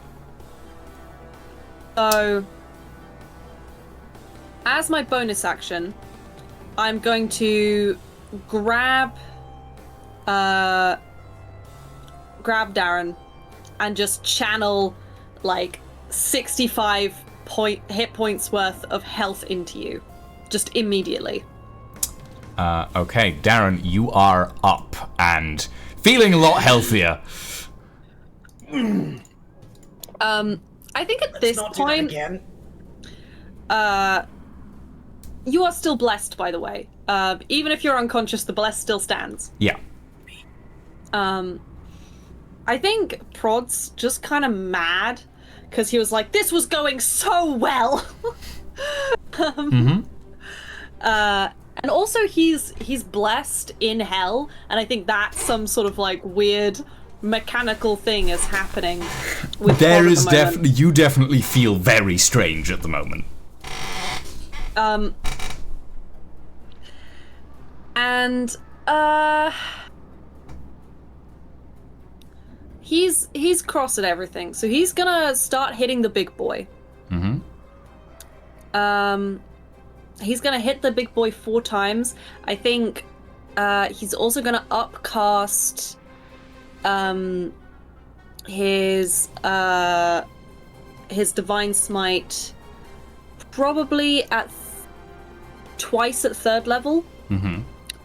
If 2 out of the 4 hit. But yeah, okay. So Okay. let's go. Oh, ignore this. This is wrong. I pressed the wrong thing. Ignore that. Okay. That's what I meant to press. All right. 33 to hit. That'll hit. 21 to hit. That'll hit. Another 21. That'll so hit. That also hits. So that's 3 out of the 4 and 20. Does that hit? Just hits. I'm assuming all of these are on the big guy. Yeah, on the big guy. Yeah, they all hit, but the last one barely does. Gorgeous. I'm gonna roll these 4 collections of dice, and then I'm gonna add my general advanced divine smite, and then I'm Okay. gonna add my divine smite. Okay. So everyone get your calculators out. Oh god. All right.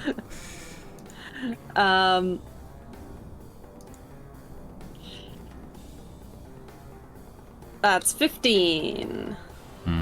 Plus 13. I'm getting a little unlucky. Plus 25. There we go. Okay. Plus 21. Okay. Plus.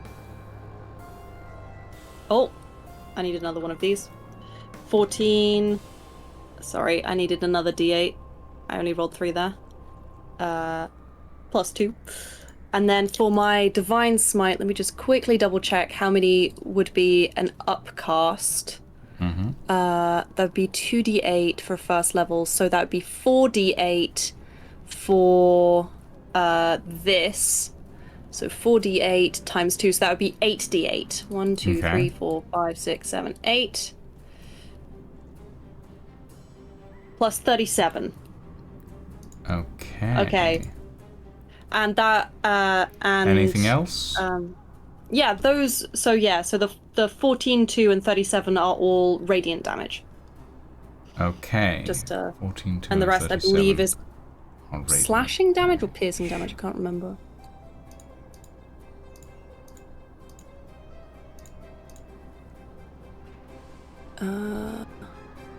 Slashing damage. Okay. All right. So- That's a lot of things that I need to calculate right now. Yeah, I love you. Sorry. Yeah. Okay. So. Plus.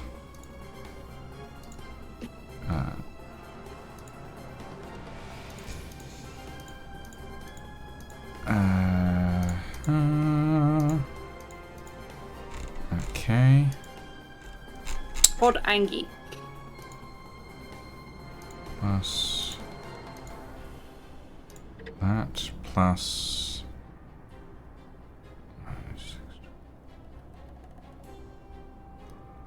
The total was 127. I was muted the entire time.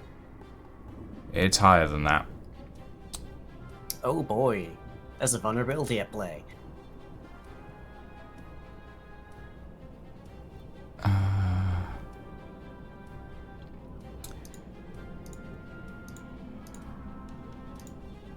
Okay.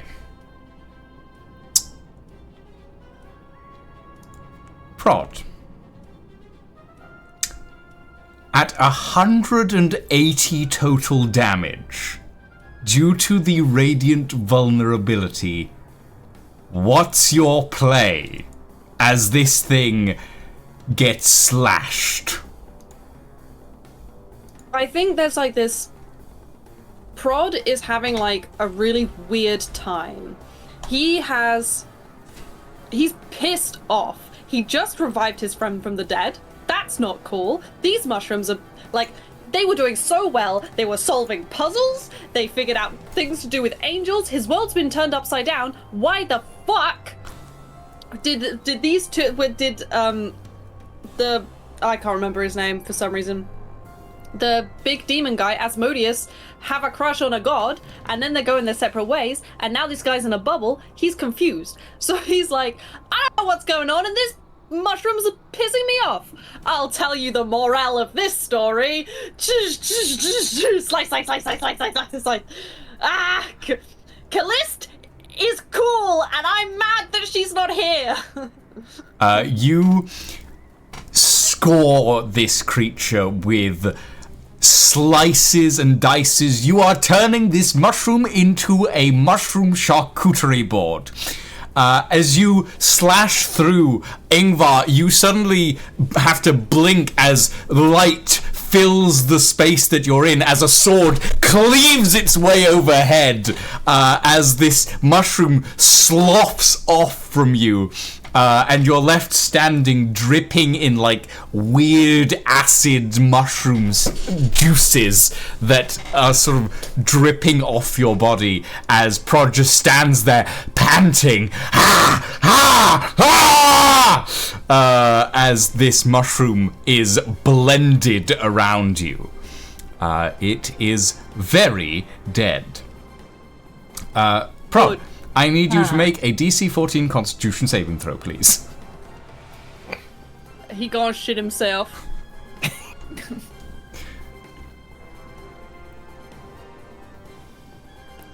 And that would be an 11.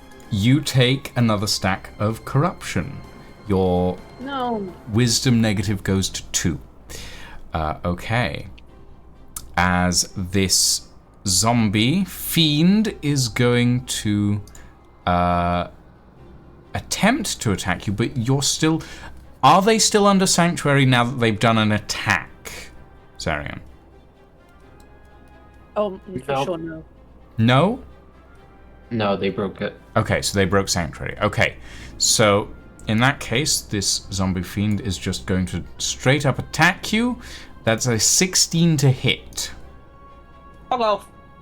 Okay, does not hit.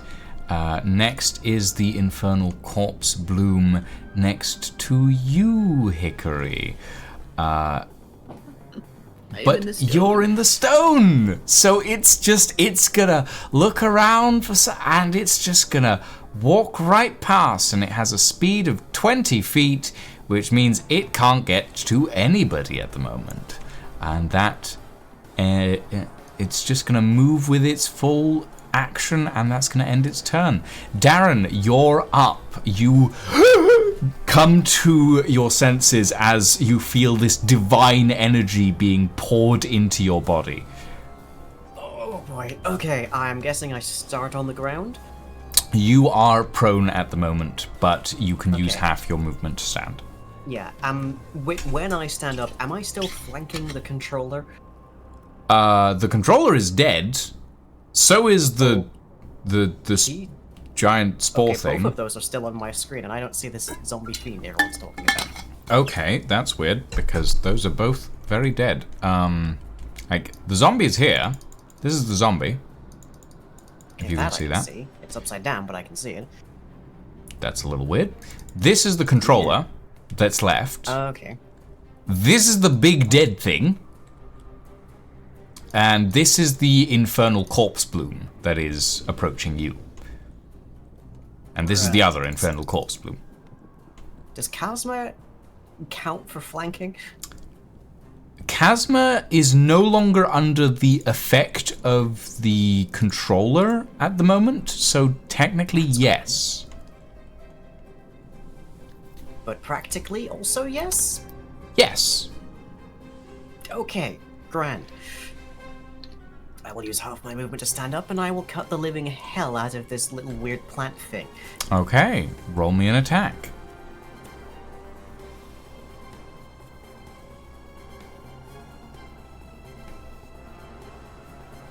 Eh. 29. That'll hit. So let me see, that is 2d6 plus 6, with an extra 8d6 for sneak attack, so 10d6 plus 6.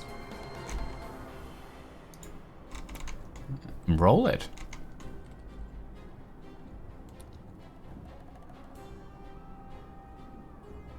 $43.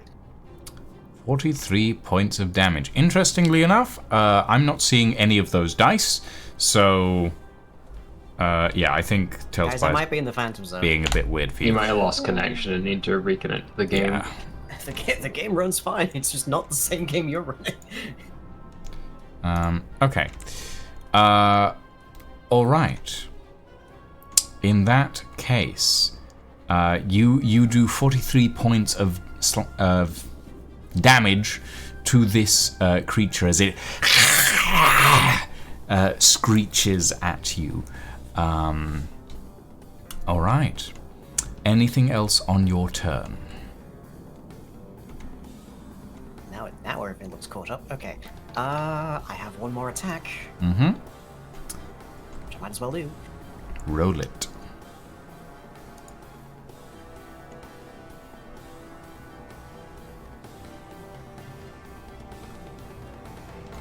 Nat 20. That will Nice. definitely hit. Crit, crit, crit, crit, crit, crit. So it's been a hot minute. Refresh my memory. Crits, I'll roll the damage and double it. Roll the damage, double the total. Yeah. Which is great, because I only get sneak attack once.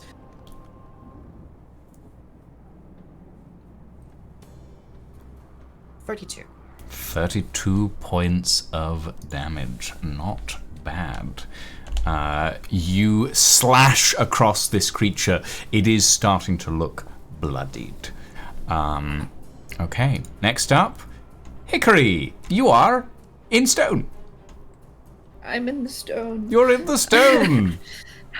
I'm in the stone. Okay. So I cannot see anything at the moment. Can I do a perception check to see if I can hear if people have moved away from me or not? Yes, but you will be doing it at disadvantage because you are in the stone. Disadvantage. I am in the stone. You are in the So stone. it's perception. I am in the stone. So apparently I also have bless affect this. So I'll do that Yes. and then roll that effect. That is at disadvantage, correct? Yeah. So now, okay. So 16 would have been. 16. Okay, so yeah, you're relatively certain that whatever was above you has left. Okay. I'm going to then use my movement to no longer be in the stone, but I'm going Okay. to go in the opposite direction, like here. So I'm no longer in stone. You're no longer in stone. But I am going to face this way. Okay. There. And then I'm going to use Mass Cure Wounds at 6th level Okay. on myself, and it has a range of 60 feet and up to 6 creatures, which should be everyone except I forget the name of the dragon. I'm sorry. No, it is just everyone. Like Oh, it actively is everyone. everyone. Oh, Yeah. okay. Oh, it is. Oh, okay. The range on this thing I is was looking at massive. the icon. It is. It really is. It's Yeah. any point up to, and then from that point, I choose at 60 feet, which is Yeah. crazy. Yeah. So I'm doing that at 6th level. So I roll. this. Okay. And then everyone gets whatever this dice says. It's not spread. It's for everybody. So everyone regains 24. Is that 24 plus a modifier or just 24? Just 24. Just 24. It already adds the modifier. Yeah. Okay. All right. You all regain 24 points of health. Nice. Okay. Ingvar, you're up. Dripping in mushroom juice, but you're up. Love. He's just going to this round probably cast Cure Wounds on himself. Mm-hmm. At the 4th level, it's his only 4th level spot, but he is kind of below half health, so. Okay. So when it says spell casting ability, is that your? That is whatever you use to cast spells.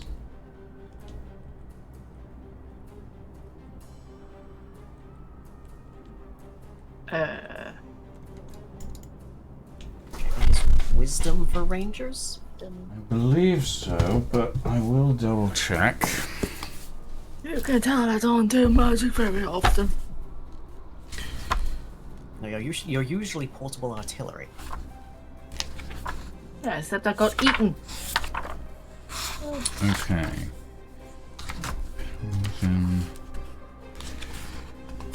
Ranger. While you figure that out, I'll re-roll the actual dice.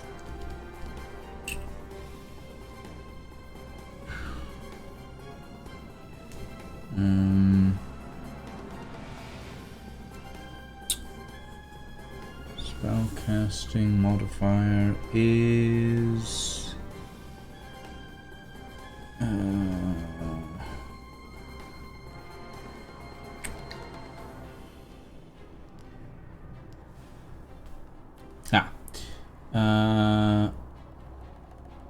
It's wisdom, apparently. it is wisdom, yeah.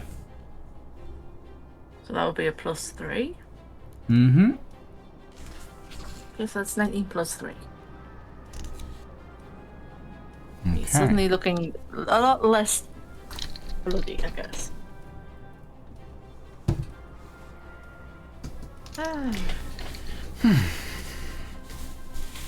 Okay. This is a mess of people in the middle here. I don't think there's much else you can do this turn. Okay. Do you want to move and attack? Because you have a second attack, I believe. That you can. Did I use? get to anything in this pile of mess? Yes. Like you're standing in the middle of a corpse, but you can move. There's let's see, there's a guy here, there's a dude here, there's a dude here, and there's a dude here. Am I within 5 feet of any of these guys? Hold on. Yes, you should be. Like, is 5 feet ish. Yes. I'm just gonna move this thing out of the way. That helps.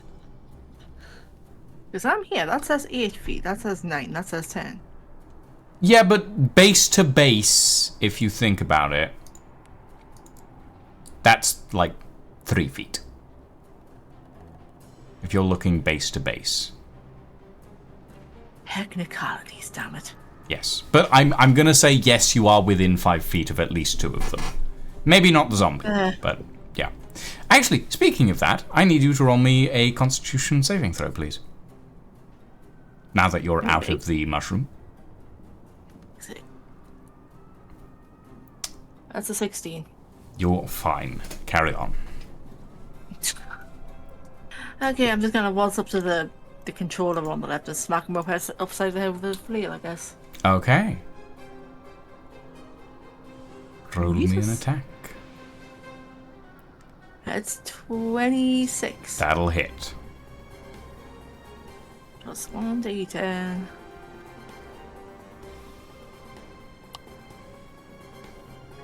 So that's 11. 11 points of damage. There we are. As you smash this controller across the thing that would be described as possibly a head, you put it into bloodied status. Anything else on your turn? Not that I can think of. Okay, next up is Kazuma. It was standing next to the other corpse bloom. Mm-hmm. Who was going to roll for his Drake attack. Okay. There's gonna be a pilot. Oh, okay. Nope. Nope. In that case, he's going to try and claw the corpse. Which one? The corpse bloom in the face. There you go.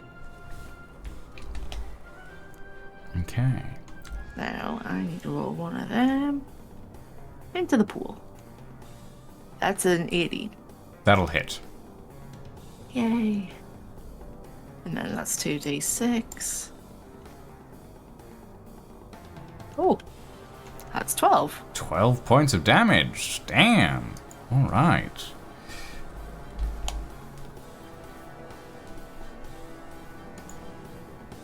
Yay. And that's about it for us. Okay. All right. Next up, Arcus. With Prod on deck after a few other stuff. Okay.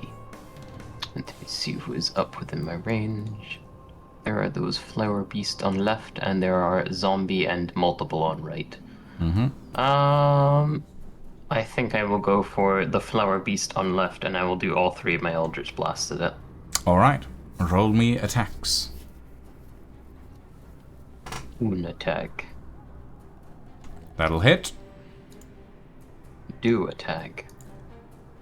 That'll hit. Tray attack. That will hit. Honestly, it's very unlikely that you would miss with all of this. This is fair. Okay, so 3d10 plus 6. That is 17 damage. 17 points of damage. Oh wait, sorry, no, that's 6 for each, isn't it? Let me check. Yes, it would be 6 for each, so additional 12. Additional 18, because 6 is my modifier, and that's 3 of them. Did you do 6 for... So on top of what you just had, would it be an additional 12? It's additional 12, yes, sorry. Yeah. My brain didn't No, do that it's fine, properly. it's fine. Okay. Anything else on your turn? I do a little jig. You do a little jig. Just a little jig. Just a little jig. Demon jig. Just a Little demon jig. Darren. Little demon jig. Not Darren. Prod, you will be up in a moment. First up, though, is this infernal spore controller, which is going to turn to you. It's a very cute little jig. Ingvar. I need you to make a Constitution saving throw, please. The 15. That is a success. You are fine. So it is simply going to use a Thought Lance on you. You take 10 points of psychic damage as you feel the warped telepathy of this spore creature insidiously infest your mind. How many stacks? You don't have any stacks of corruption, do you? No, you're fine. Okay. And yeah, that's gonna be it. Alright. Next up is the Infernal Corpse Bloom, which is going to use its tentacles on you, Prod. No! Yes. Yes, tentacles. Tentacles. That is a 10. That is a 20. Meets it. And a 18. Just the one. Just the one. All right. Okay. You take 2d6 plus 2, so 5 points of bludgeoning damage, and I need you to make me a DC 14 Constitution saving throw, please. I, a captain. Con save. That's 24. God damn. Okay. I'm so wise. You are. Well, you're so. No, I'm so tanky. I'm so carny. I'm What? chunky. I'm so Oh. carny. Okay. Alright. Yeah. And that is going to be its turn. You're up, Prod. Beautiful. I'm gonna hit this guy with my sword. This And guy I need you being to make the- me another Constitution saving throw, if you don't mind. Oh, Lord above. Okay, that's 12? a failure. You take another stack of corruption, bringing us to 3 negative on your wisdom. Beautiful. Alright, I'm gonna hit him with my sword real hard. I'm probably gonna hit him, I'd say, use one of my attacks, hit him twice, see if he's down or bloodied or whatever, and then continue. You pick your attacks, and I'll tell you what happens afterwards. What does that mean? Sorry, can you expand on that? It means you do your attacks, and I'll tell you what happens. And then you can decide what to do with the next attack. Well, Okay. no, you do all your attacks, and then I'll tell you. Like, you pick your targets. I'm not going to say, oh, he's bloodied halfway through your attacks, you know. Okay. Yeah.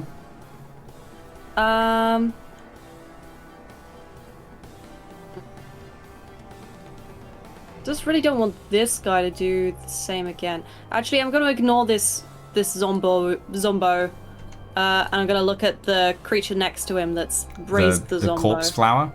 Yeah, the corpse bloom. That guy. I'm gonna Yeah. do 4 attacks on him, but just Okay. regular schmegular attacks. So, All right. Roll me some attacks, please. all right, 18. That will hit. All right, that also hits. Yep. So does that, Yep. and so does that. Yep. And then that was 4, right? Yes. Yeah, that was 4. Then we go for 19 Mm-hmm. plus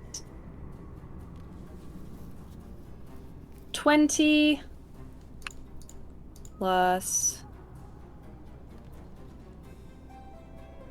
24 Mm-hmm. plus another 24 plus 1, 2, 3, 4 d8. Another 21. Just on that guy. Yeah. You slaughter this thing into pieces. It has no corpses left in it, so it is sorry. simply going to die. As you slash it to pieces. It is off the board.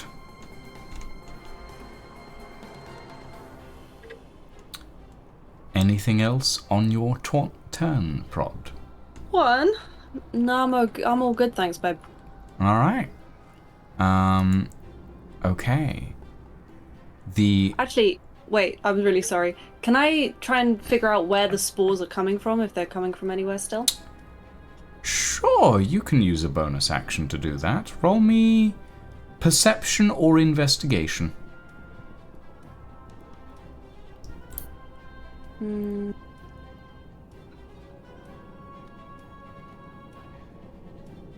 Nat 20. Nat plus 20.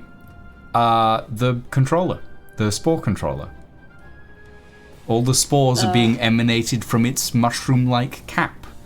My god, the spore controller's controlling the spores. On that perception check, the spore controller isn't just emanating the spores. The spore controller is using them to control all the other plants. Okay, so it's... Can you point at the spore controller, please? Yeah. This guy. That fucker. Okay. This fucker. Yeah. That fucker. Thank you! Yeah. On a sudden note of enlightenment, Prod realizes these mushroom creatures are essentially a telepathic colony, and the spore controllers are directing all the others. I sort of point at him and go, "Get that guy! He fucking sucks!" Okay. In the meantime, this zombie fiend is going to attack you, Prod, for a 20 to hit. Meets a beatsa, baby. Okay. You take 10 points of slashing damage. They How dare you. don't do much, to be fair. Yeah, but they're pissing me off. Okay. And then this other infernal corpse bloom is going to turn to you, Darren, and it is going to... Well, I need you to make a DC 14 Constitution saving throw, if you please. Here. 16. You are fine. Okay. Incorruptible. It is going to use a bonus action to eat one of its stored corpses and regain 12 points of health.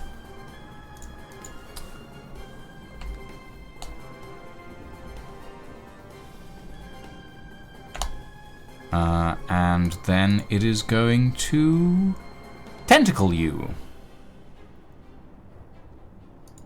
Pardon? It is going to tentacle you. That is a 24 to hit. That hits. That is another 24 to hit. That still hits. And that is an 11 to hit. That misses. Is that how many tentacles this thing has? It has a multi-attack. It does 3 tentacle attacks on its turn. Yeah.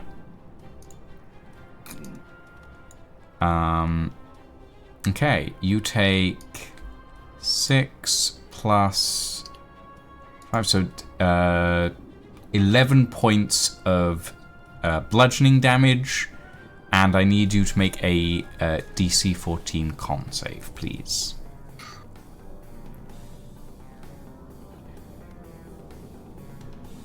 $18. 18 points of damage. 18 points of 18. There. You succeed. There. There. Incorruptible. Incorruptible. Okay. You're up, Darren. I may be beaten to the ground on occasion, but I am not corrupted. You are up, Darren. Alright, lads, I can either try and murder this thing, or I can try and murder the controller. I would prefer you try to murder the controller, just so I don't get more corrupted, because I don't know what'll happen if I get ultimately corrupted. Alright. I'm almost certainly going to be suffering an attack opportunity for this, but I will try to relocate to here, which I believe still has flanking on the thing. Okay. You will get. You will take an attack of opportunity, unless you choose to disengage. But honestly, it's not gonna hit. So. Yeah, nat 1. Nat 1 is not gonna hit. Okay. You disengage and move to the controller. Right. You are flanking. Attack 1. 13. Yeah, that'll hit. That'll hit a god, probably. Okay, 10d6 plus 6. To start. That is 42 points of damage. 42 points of damage. What's your play? I will flap my wings to propel myself backwards, sliding deftly past the teeny glowing imp, and I will swing my rapier to decapitate the thing as near as I can tell as decapitation. Whoosh! You watch as the head sails over and sploosh lands in one of the water channels to the side of the greenhouse.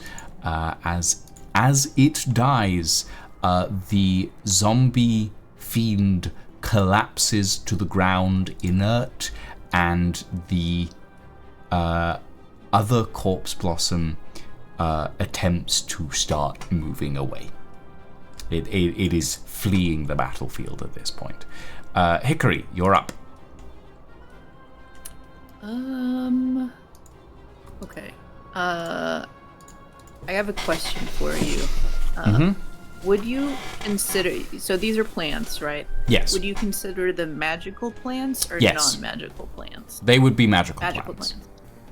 They would be magical plants. Okay. Never mind in that case. I just thought it would be funny to do something.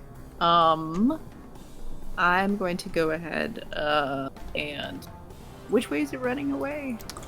It's running in this direction. That direction. Okay. I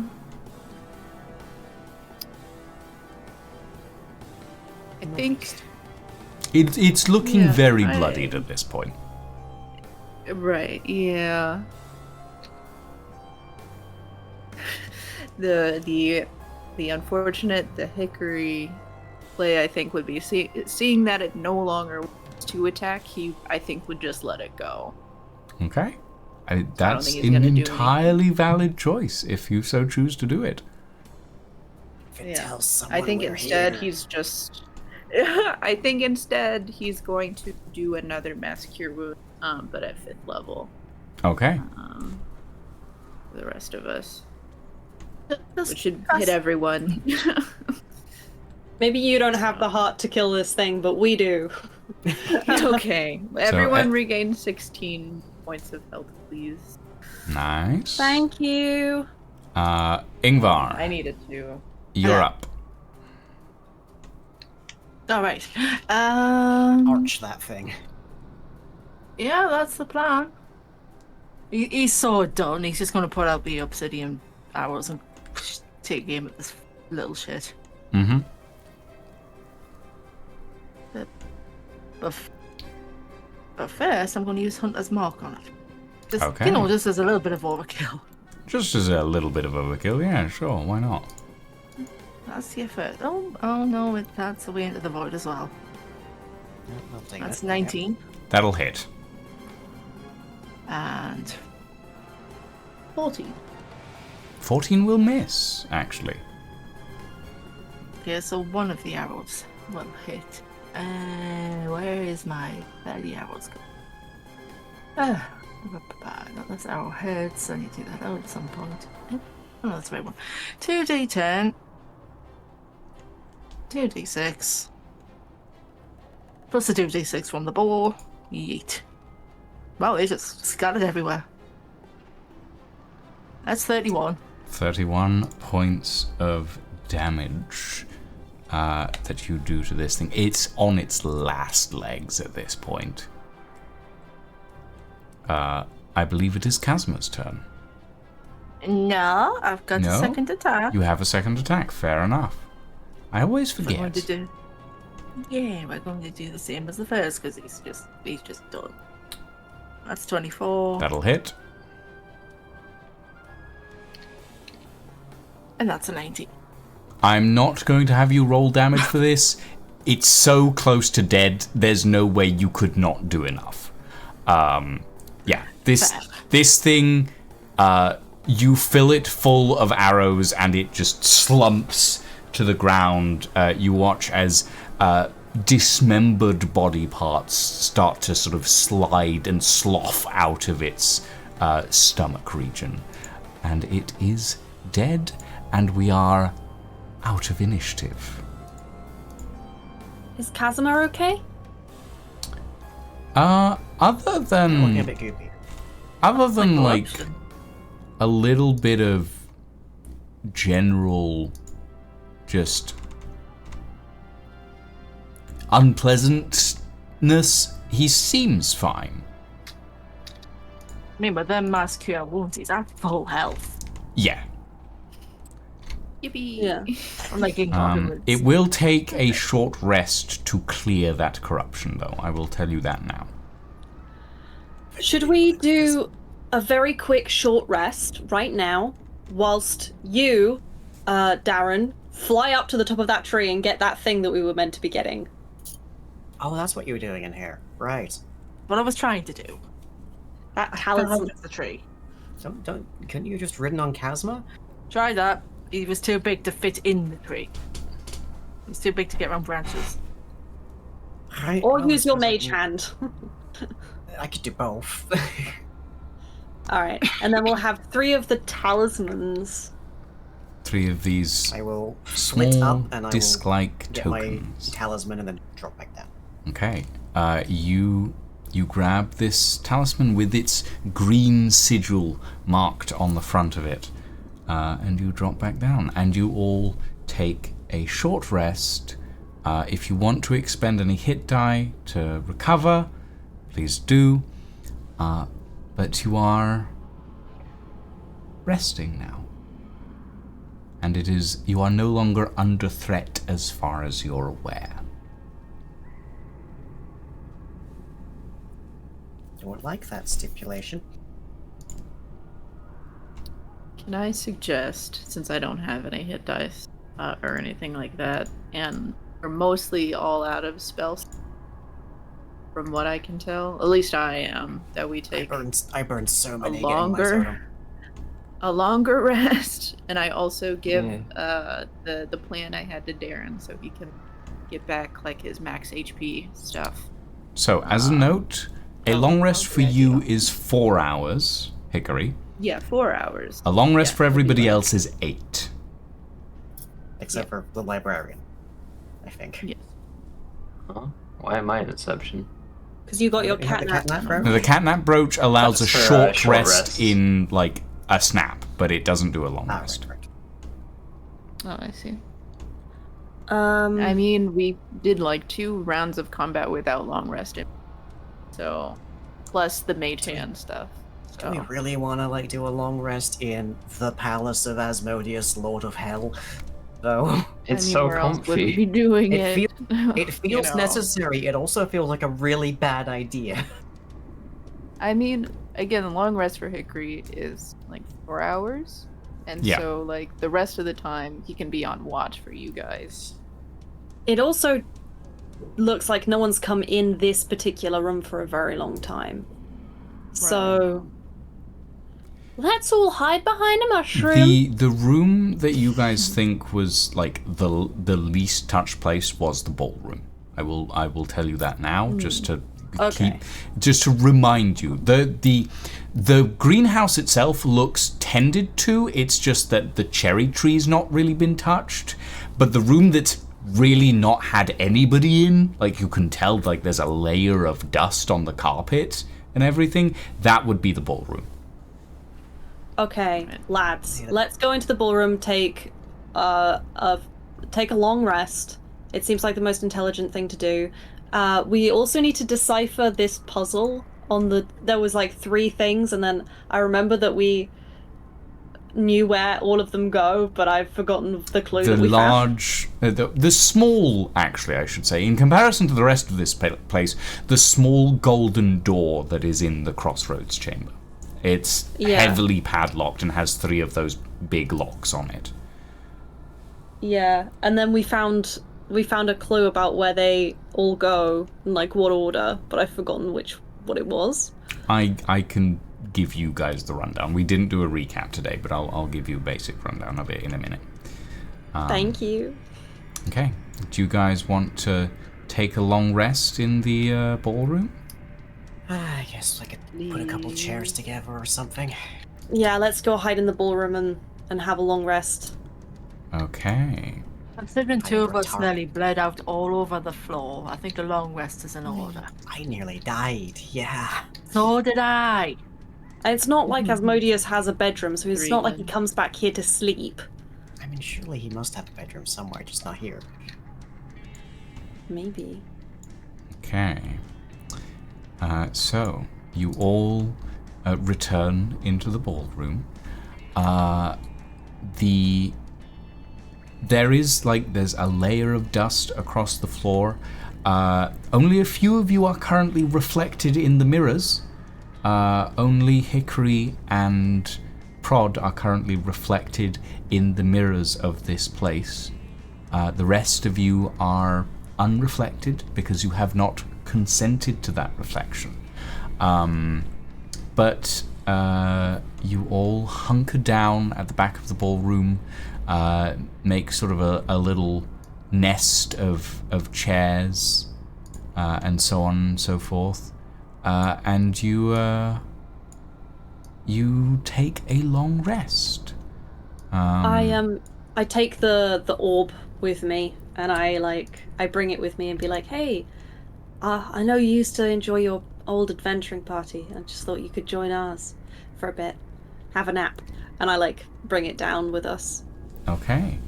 You all take a long rest, and you recover your full gamut of hit points and spell slots.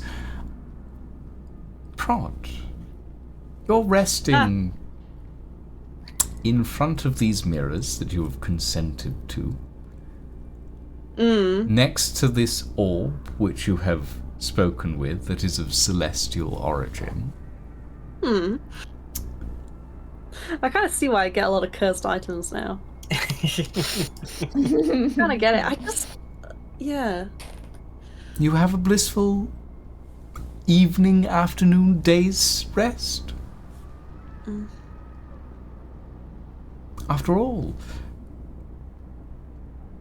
you're the chosen one of Callist. Yeah, dude. Yeah, I know. you are. It's delightful, sure. isn't it? Oh god, it's nice, but I think she's dying, man. Everything dies eventually. Well, gods shouldn't. Why not? Well, she's too pretty and nice and funny and cool and But immortality has its costs, doesn't it? If Maybe. you're pretty forever, pretty gets boring. that's why she's powerful. Is it? Or is there another reason? Something you don't really want to think about? Where do the gods get their power?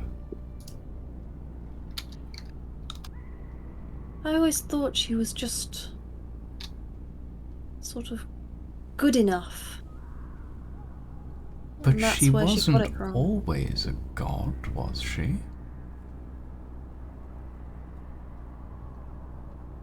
No.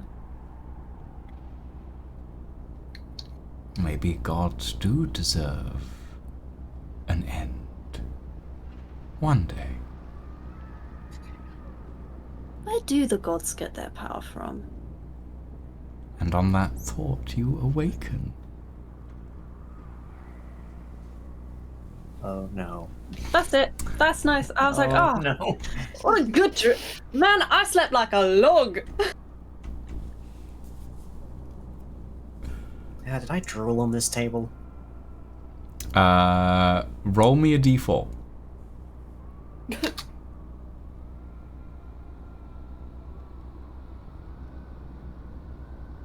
Three. It's not quite eaten all the way through the wood, but there is like a puddle of acid on the tabletop that has kind of just started eating its way into it. Well, glad I picked a table at the back. Man, that's cedar. That's never gonna come out. I mean, it's acid. No, it won't. Did everyone else have a good sleep? Everyone recovered? Nah. That's all I was gonna say about it. You may all remove the blessed condition. You are no longer blessed. That has expired.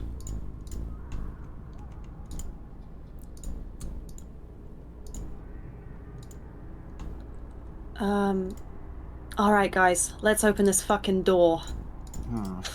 Let's find out exactly what it was that Asmodeus would really prefer not to open, apparently. Yeah, there was, also I remember each coin had like a meaning. And then Each there was, coin like, a bit of has a an puzzle. insignia. It has a sigil on it. The coin that has the red sigil you found in the forge. The coin with the blue sigil was in the ritual chamber, and the coin with the green sigil was in the greenhouse.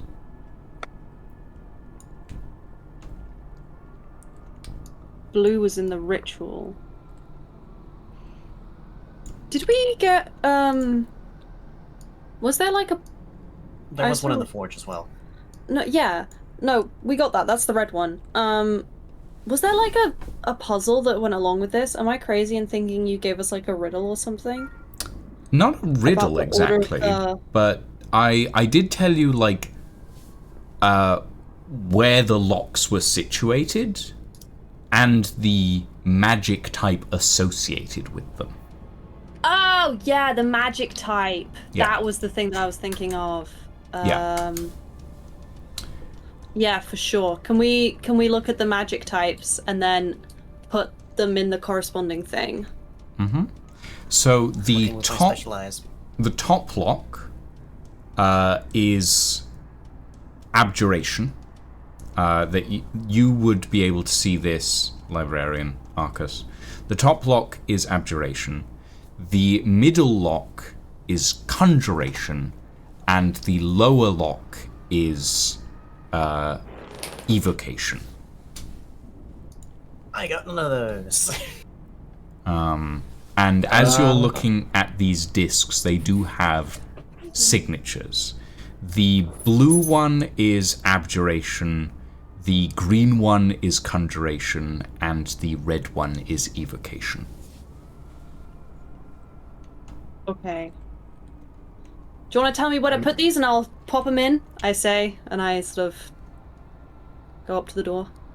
Can I do Yeah, I one give scan them the over the order. door for traps first, just in case? Sure. Roll me an investigation check.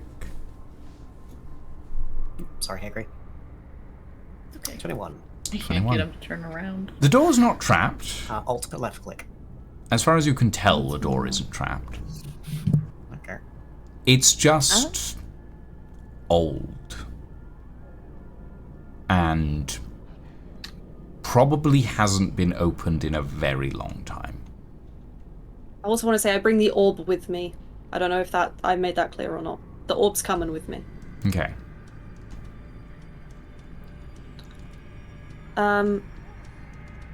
Alright. Climb up to the top and I go, the blue one in here, right? Bonk! And I climb, you- got down to As you place the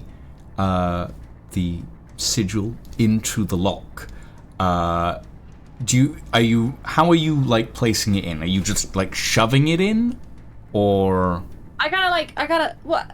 It seems like it's kind of just sort of a disc that just needs to be placed in, right? I'm not Yeah. like cramming Yeah. it, You- but I'm sort of like, give it a wiggle As so it like sits you in sort place. of like push it against the lock, you feel a pull, and the disc actively pulls away from your hands and insets itself into the lock.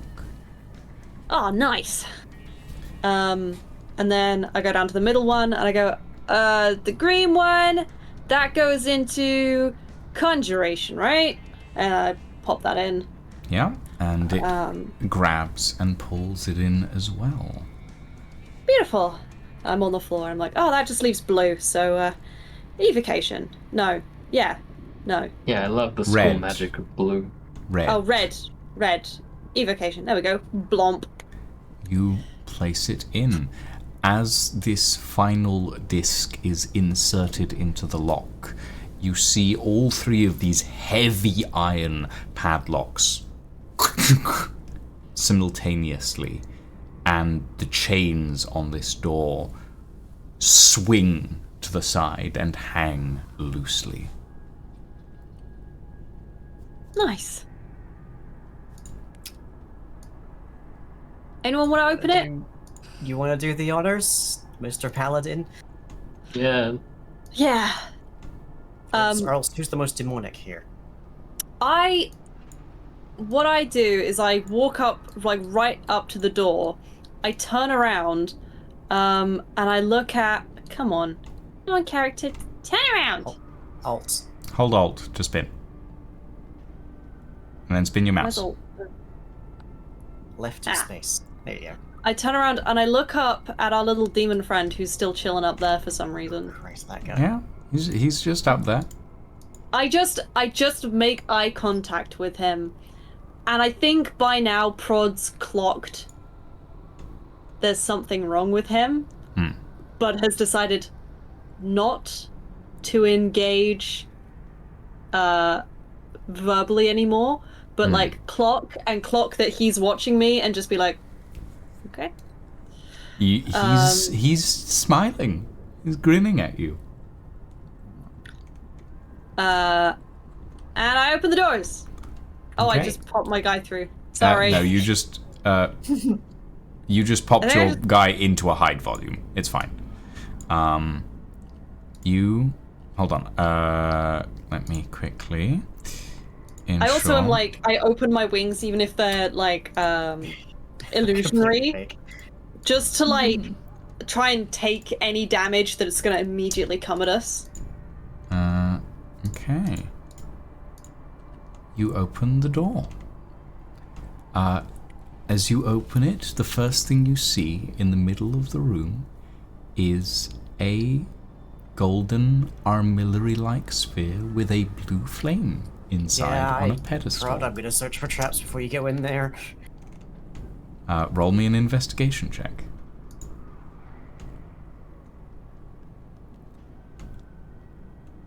That is a 21. None that you can see. Okay. As you enter the room, Prod, you are in a study. And not an infernal one at that. Nothing in here gives off infernal vibes. Do you walk to the back of the room? There's windows. Yeah, for sure.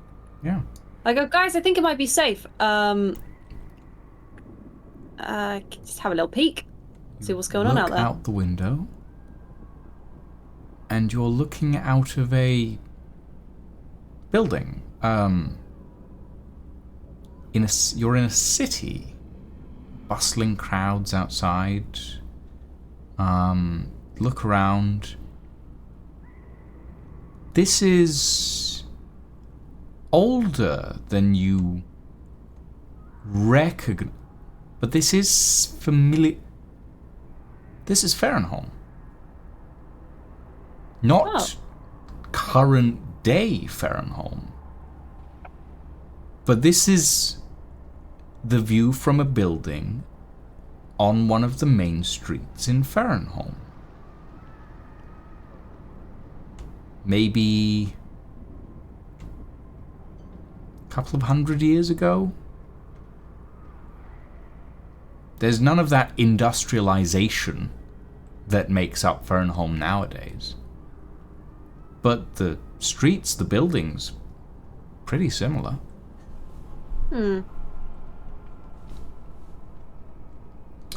As you cast your gaze around this space, around the study, this is the study of a mortal wizard. Not that of a lord of hell.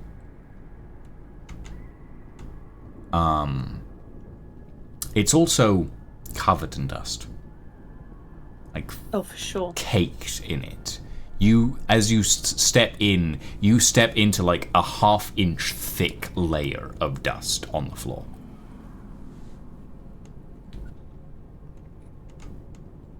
um,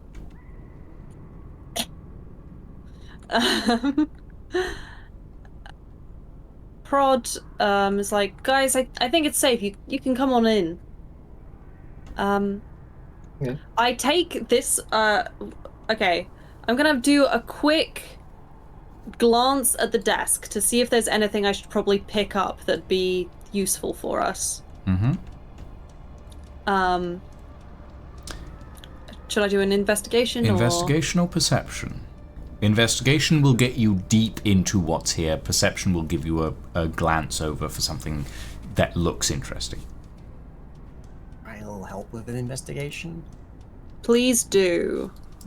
Can I do an roll me? investigation? For Actually, magic yeah. stuff? So can I just be like, guys, come on in and look for stuff? I'm bad at looking for stuff. I just see sticks.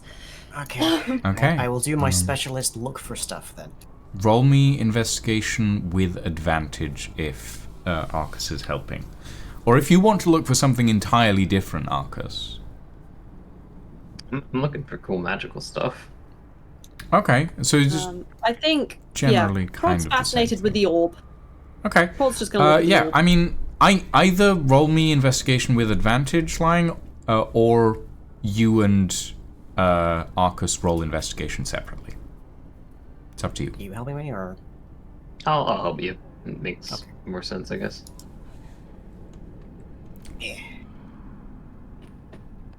30. 30. Okay. What specifically are you looking for in this space, lying? And I'll get to you, Arcus, in a minute. I guess I'm gonna look for contracts. That's kind of our major target right now. I'd be surprised if there was No. anything in here, but... No infernal contracts here.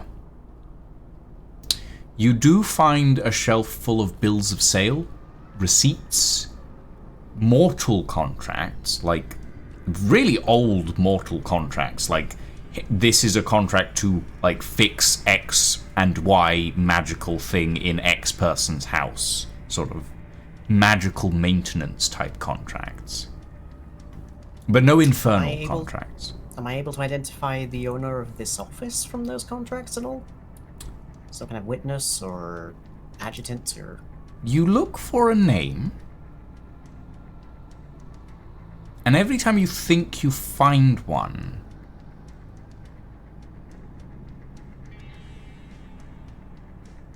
there isn't one. Or at least there is... No, there's not. Here's what... No. Hold on. That's not... Is that a name? No. No, that's just an address. Here's a... No, that's not a name either. No, No, you can't find a name. Trying really hard to find it. There's no name. Like, you've seen the names of customers. You've seen the names of people who've placed orders, of, like, correspondence. Never the name of the person who this place would belong to.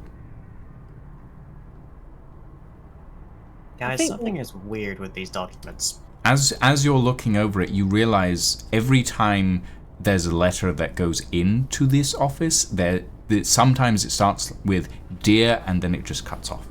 The paper is blank.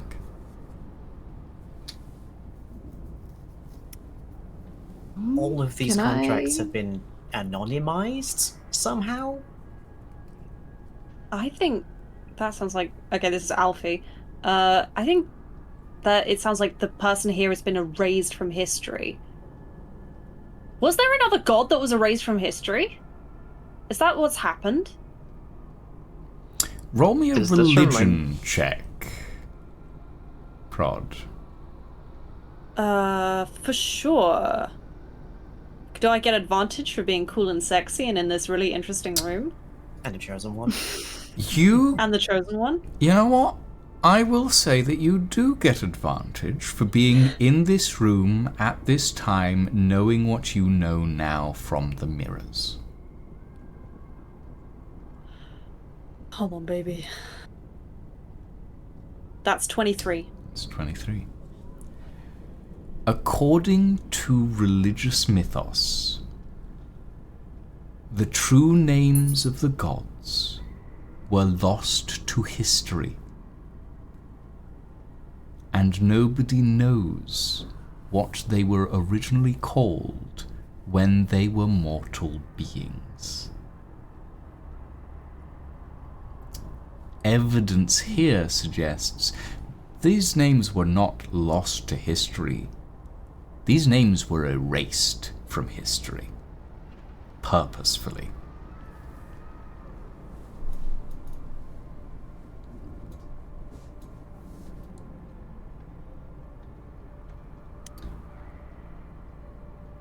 As you're searching, Darren, you do also find a few other pieces of correspondence that are a little odd, where it's like to blank name, sincerely blank name. Okay. There are documents here that are referencing clients, but there's a lot of places where names seem to have just been voided out somehow. Erased with magic, maybe. I don't even see ink on the page anymore. Can I check for hidden doors or compartments? Sure. Okay. Roll me investigation. And while you do that, I have it. Arcus. I have advantage on it, just to let you know. Yeah. Arcus, you, as you're sort of looking through this space on that 30 investigation from Darren, there's a lot of semi-magical paraphernalia in here. A lot of very ancient magical items. Some that you think have probably been here so long that their active enchantment component has actively just bled out. Some that seem like early prototypes but were never finished. There's you find a notebook that has a couple of sketches for prototype spells in it, including one that has been noted down as do not use high risk of personal injury. And it is a spell called Concentrification. Now, I would like you to roll me an intelligence check, Arcus. Okay. Just a raw stat check, yeah? Just a raw stat check, yeah.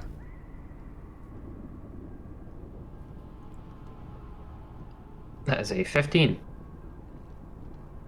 Concentrification. You swear you've heard that name before, but you can't remember when.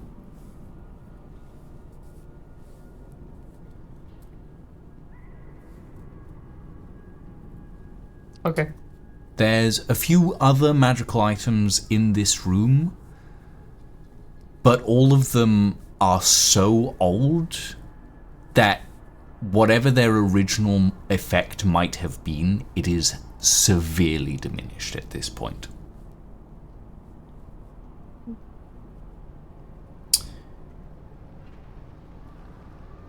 Hickory.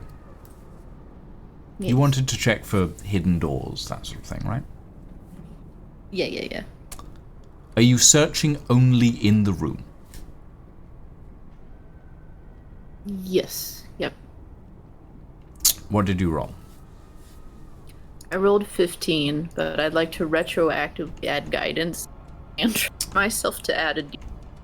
Okay. That's fine. I will tell you now that unless you got something really high, you wouldn't find anything in this room. Oh, okay. Never mind then. Okay. There are no... There's no secret entrances in this room. You do find, like, there's a... You press, like, your hand against one of the shelves and you press in and you feel one of the wood panels click and then slide out. And in it, there's, like, a slim volume that seems like... this small, slim, black volume, A5 in size, leather binding, a small silver lock on the side. But no secret entrances or anything like that. Right. Is it able to be open, or would I need a key since it's locked? It is locked. The lock looks relatively fragile. Okay. Can I try to carefully wiggle it off or open it? Yeah, I mean, I'll say now, if you want to open it without the key, you will have to break the lock. Okay. Yeah. Should we look for the key first? You could also pick it. I don't know if I have good. I mean, I could attempt to lockpick it. Yeah. You can try. I can attempt. I've got metal fingers. Metal finger's definitely exactly the same as a lockpick can. Yeah, something like that. You can try. Yeah, I'll attempt to lockpick it. Yes. Okay. Roll me a sleight of hand, please.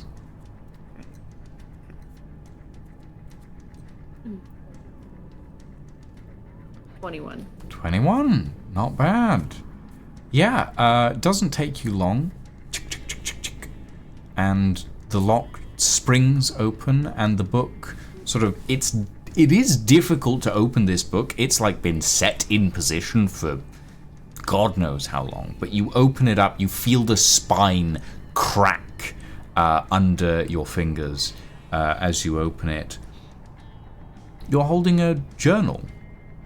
Diary, maybe. Every fourth word is missing. Or every sixth word. There's words that have just vanished without a trace.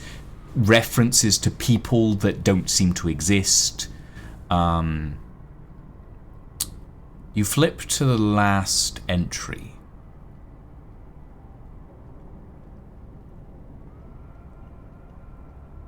We've made a decision.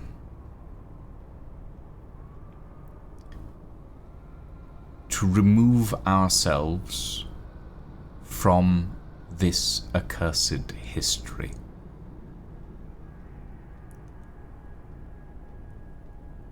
In deference to my... There's several words that are scratched out here. And eventually, the word friend is written in. We have elected to leave them in. We do not know our impact on the world from this point on.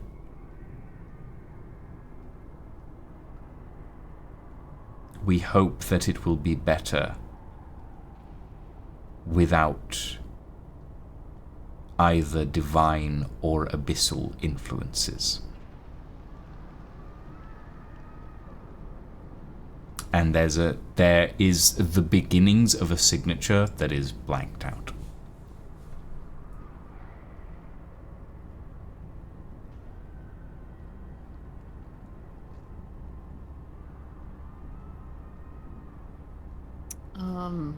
Hickory's going to walk over to Fraud, who still has the core, and he wants to show the core and ask if he recognizes at all, and if there's any answer. No answer. The core flickers gently.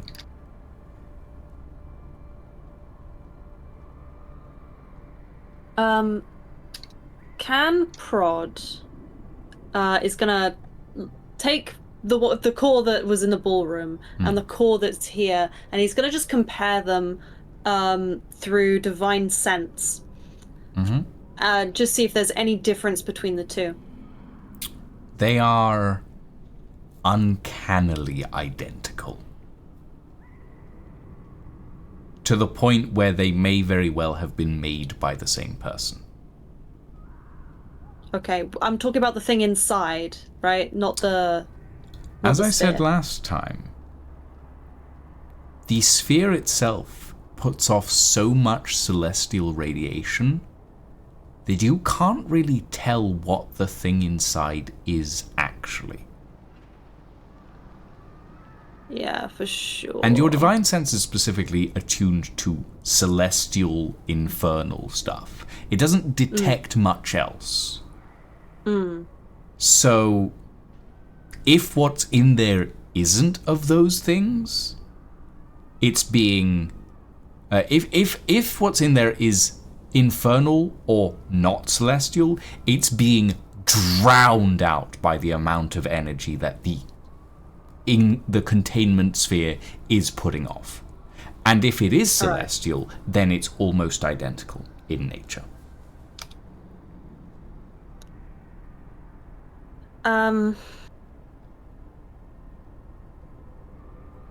Okay.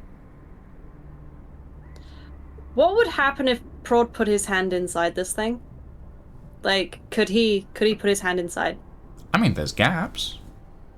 About hand-sized, yeah, you could probably do that. Prod's gonna be like, okay guys, this might be stupid. I just need to know if this thing contains evil or contains salvation. And he's gonna put his hand in, try and touch whatever the fuck is inside, and get a vibe check from it, essentially. Just to one or to both? 2 hands in, same time, baby. 2 hands in, same time. Okay, I love it. I love it. Darkness. Yeah. You are in a lightless void, Prod. For sure. To the rest of you, bright blue flames stream up Prod's arms and envelop his form. His eyes shut and then open again, blinding white light as the 4 of you watch Prod absorb whatever is within these spheres. Prod. A sensation overcomes you. I've done something really stupid. I should. No one. Are you willing? Yeah, for sure. Prod's willing. Okay. God, no, not again. The flames disappear. The white light in Prod's eyes dims and then dims further until shadow is all that remains.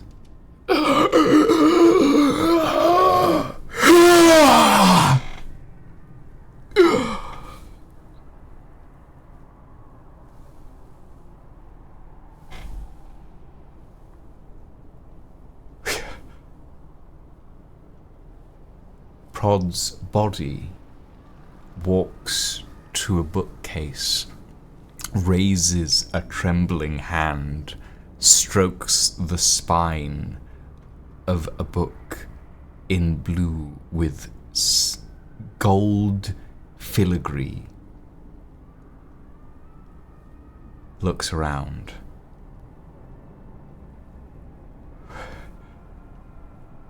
What? Good. What happened? Where? When? Who are you?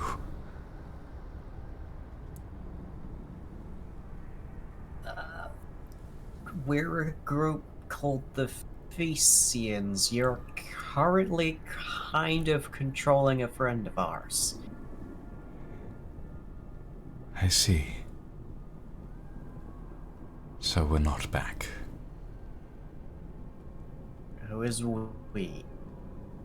He says a word, and it's like someone has silenced that word.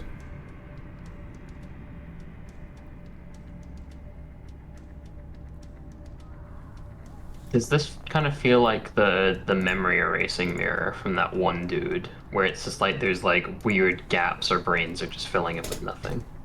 No. This feels fey. This feels like you've given your name to something. This is like what you did with your dead name. This feels like the word he said has been removed from reality. Okay, so we've been adventure zoned. Does the you name have a synonym? Asmodeus ring a bell to you? The prod's form nods. Yes? Why? What happened? What happened to Asmodeus? You've kind of been held captive by him for No, years. never captive. Never. Oh God. How long has it? How long has it been? How many years? What was the year you last remember? Yeah.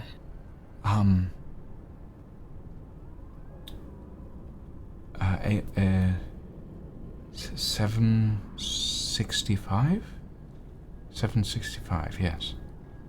Oh, it's been a long time. 765. What's the current calendar year? 845. Oh, sorry. 845 AC. After Cataclysm. Okay.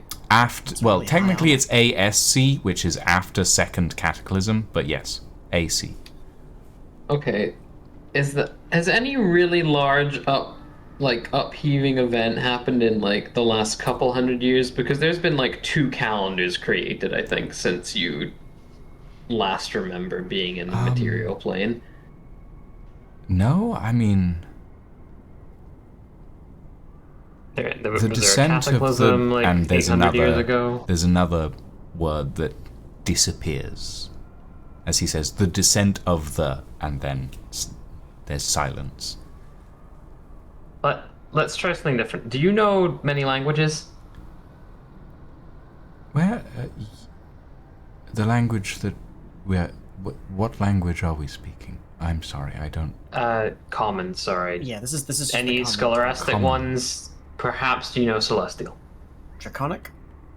I am familiar with what we would define as common, and then he says, but it does not sound like what we speak now. I'm sorry, I seem to be inheriting some of your linguistics from this form. And he says a word, and what he defines as common comes out in primordial. Oh, fun. Could I try speaking to him in primordial? Yeah, you can. I ask if he can say his name again, but in his like mother He tongue, says a primordial. word and it vanishes into the ether, mute and silent. Oh, that's fun. Does that I'd entire like to language not silently exist anymore? hand over the diary that I found to him. Oh, where did you find the... Right. That bookcase. And It he- was hidden. Flips through to the last entry and goes, ah, I see. And he flips back a few pages and you see that there's little dates inscribed. And the last entry is in 765. And he said he was from 764. So that is right. And he snaps it closed and says, I'm afraid I cannot help you. Whatever you have come here for, whatever you wish to find, I am not the one to assist you with it. I wish to be returned to my containment immediately. Worry to Asmodeus before we let you go. We don't know how to do that. Can you do that? Yes, I can, but I need your cohort's consent to do so. They have accepted I'm me sure into he'll their give that. vessel, and that may be an issue. I shall speak with them directly, but you have come a long way, I'm sure. If there is anything specific that you would like to know before I return to my slumber, please.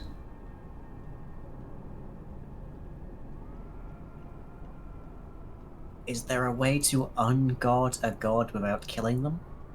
That you know of?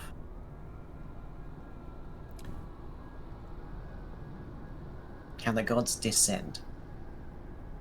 What is a god? Oh. Yeah, don't worry about it. Who was Asmodeus as you knew them? A primordial being. A primal force of flame and regeneration. A being of... He pauses for a moment. A being of beauty. But this place is not how I remember it. A lot's changed over the last couple 100 years, I think. Yeah, the PR department's gone for a few revisions. What were you working on here? What's this specific spell? I'm racking my brain, but I can't remember where this is from. What was it? Concentrification? Concentrification. You see a small smile arcs across his lips, and he says, "Oh, that was a gift for," and another name blanked out. Well, I say a gift, more like a joke, a prank, if you will. It's How many were your cohorts? The people you kept close. How many of there were you? Just there was myself, and he says a list of names that disappears into the ether as well. As far as you can tell. Sorry, those are going. I need a number. Oh well, including myself, 7. How many gods are there? The Septim, 7 gods, 7 prime deities. There are a few quote-unquote minor deities, but 7 prime deities. How many of the Titans were there? 7. Yeah. You saw 14 people in the mirror in that field. Yeah, I did. No, I did, didn't I? Yep. Piss ass! Sorry. That came out. Yeah. Did your cohorts have lofty goals? Did they want to help a lot of people or set things right? Were they particularly power hungry? Well, everyone has their faults, I'm sure. And everyone has their desires and designs on the world. And he says another word that disappears into the ether.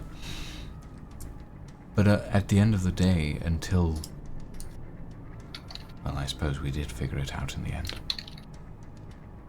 What did you figure out? How to...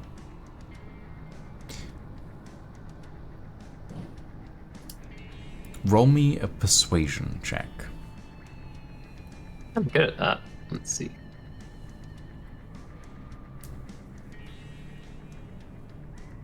I'm also gonna cast guidance because this is important. That's a 22 plus a d4.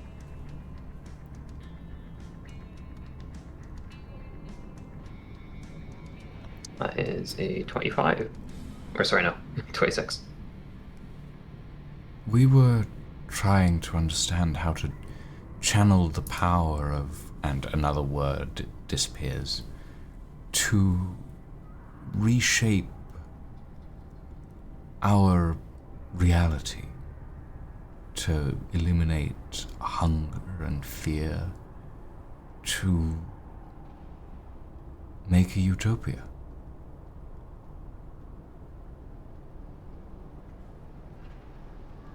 Can I... One second. I cast a minor illusion, and I'm going to diagram out what my concept of ley lines is. Is this what you're talking about? This confluence, this flow and ebb of power across the material plane? I can't understand some of the words you're saying are removed. Those are simply ley lines. Those are a natural force. No, what I'm talking about is this, and you're like displaying a globe, right, of the world. He puts a finger right into the center of the North Pole, basically. A region in current day known as the Ice Crown. Oh, the Ice Crown is where the Divine Gate is supposedly, right? The Ice Crown in religious mythos is where the comet that reignited the suns landed. I forgot about that. Oh, your lore. Prod is actually hearing all of this, right? Like, Prod isn't just still in a void. We don't know. We don't know. But yeah, he puts his finger into that specific zone. I don't think we have any modern studies about that specific type of energy. We would call it something like the divine or like celestial energy. Well, divine certainly sounds apt. I'm sorry I can't be of more help. If you have any more questions, ask them quickly. I wish to return to my containment, and I need time to converse with your friend. I understand that, but there's one more line of questioning that's very important. One of your friends might have been attacked and is dying. Who? When? How? Moderately rich and powerful mage has utilized some kind of golden ichor as like a immortality solution, and they've fused with one of what we would call the gods, but I think was originally one of your friends. Describe them, please. Rod, do you want to go ahead? Do you know them best? No answer. Prod is... Yeah, damn it. not here Tell right them now. to sloop in, and I'll explain the deal. Could you talk to my friend? They know them way better than I do. They're a paladin of Callis. That's their name that we call them. Very well, I shall speak with them momentarily. But after that, I wish to be returned to my slumber. If you have an answer, could you tell them for us, please? It's very important. Very well, I shall. And you watch as the shadows that envelop Prod's eyes return to this blinding white light. Prod, in the darkness of the void, turning around. He's just tapping his toes. Being like, There's a oh, I've really fucked it crackle. this time. Crackling of a campfire in the distance. It's behind you. Turn around. There's a campfire.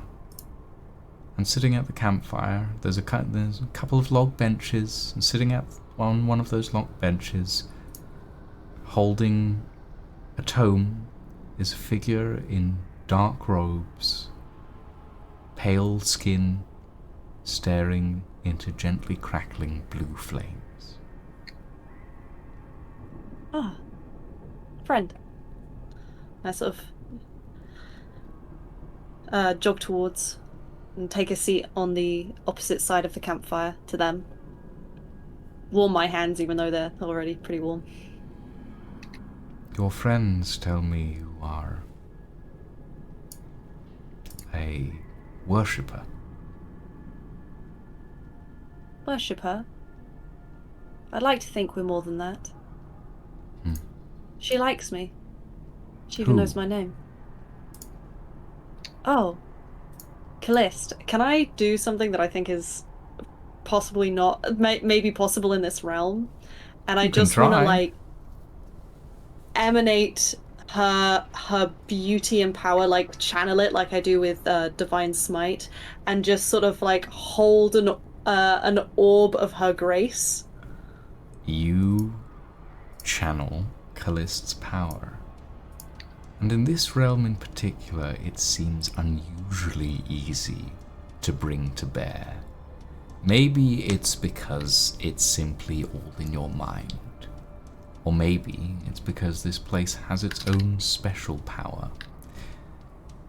Nonetheless, as you stand there, you bring your palms together in prayer, and above your shoulder, a figure with golden wings and purple robes and flaming hands and a book and staff stands regal above you. And the black-robed figure, hood drawn, looks up, and you see the faintest, slim, greying beard poke out from inside the hood. As they look up, they go, "Ah, yes. She is a very dramatic one, isn't she?" Yes. She loves the theatre.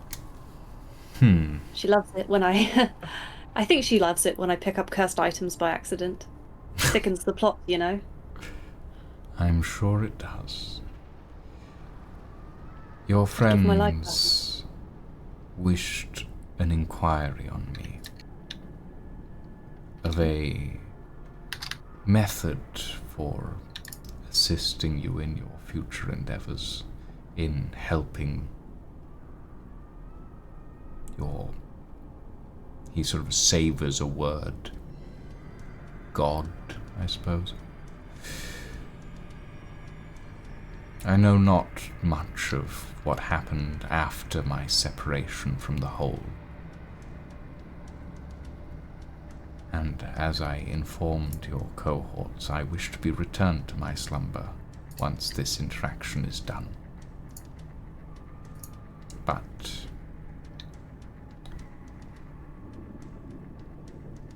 the creation of what you would term a god is theorized in my time. There are many different ways theorized to go about it. Your cohorts have described golden ichor, some form of infection.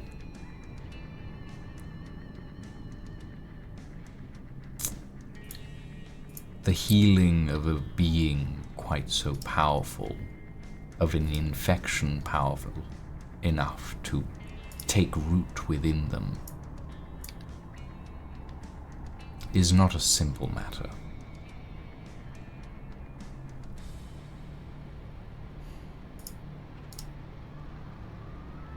Given enough time and power, but I sense that is not an option for you. So I will tell you this. Death cures many things. And even powerful beings can be revived.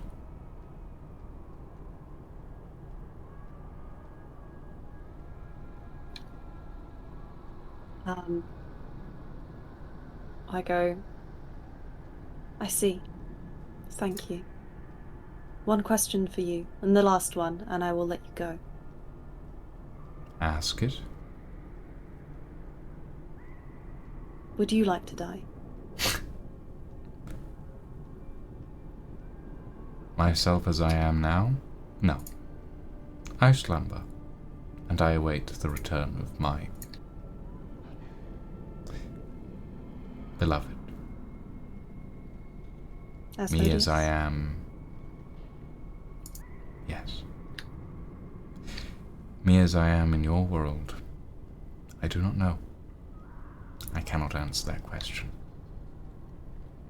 I hope that if I am ever reunited with the rest of me, we will still desire the same things.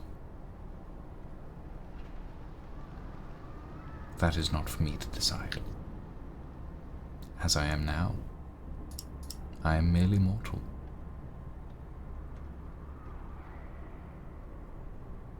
Death does not scare me, but I do not desire it. Okay. I'm supposing just letting you out in the gates of hell won't release you to your beloved. No.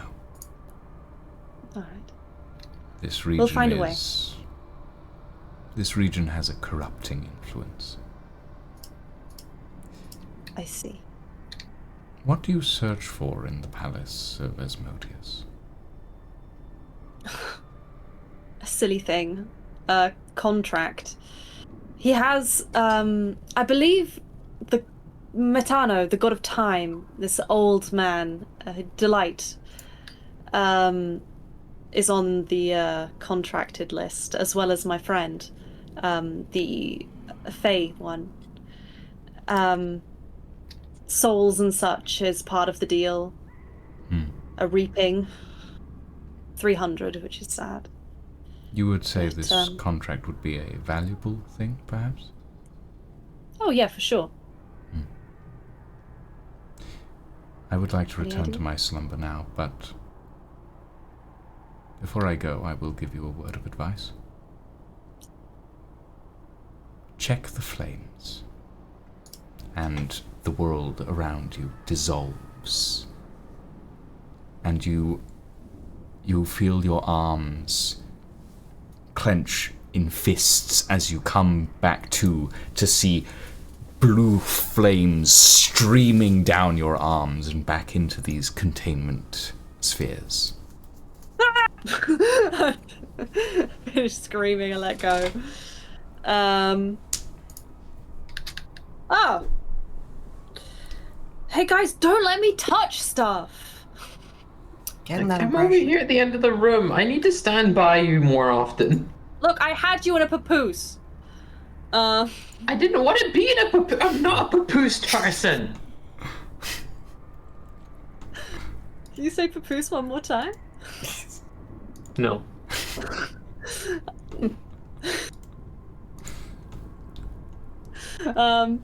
Anyway, did you get cursed or something? Like, we talked a wee bit with the person that was trapped in the flames. I guess one of the 7, which is kind of wild. Did they tell you anything? I asked them to ask you about Calliste. Ah, yeah. We need to kill her. We need to kill her. You're saying that very nonchalantly for someone who really did not want to kill Calliste. What changed?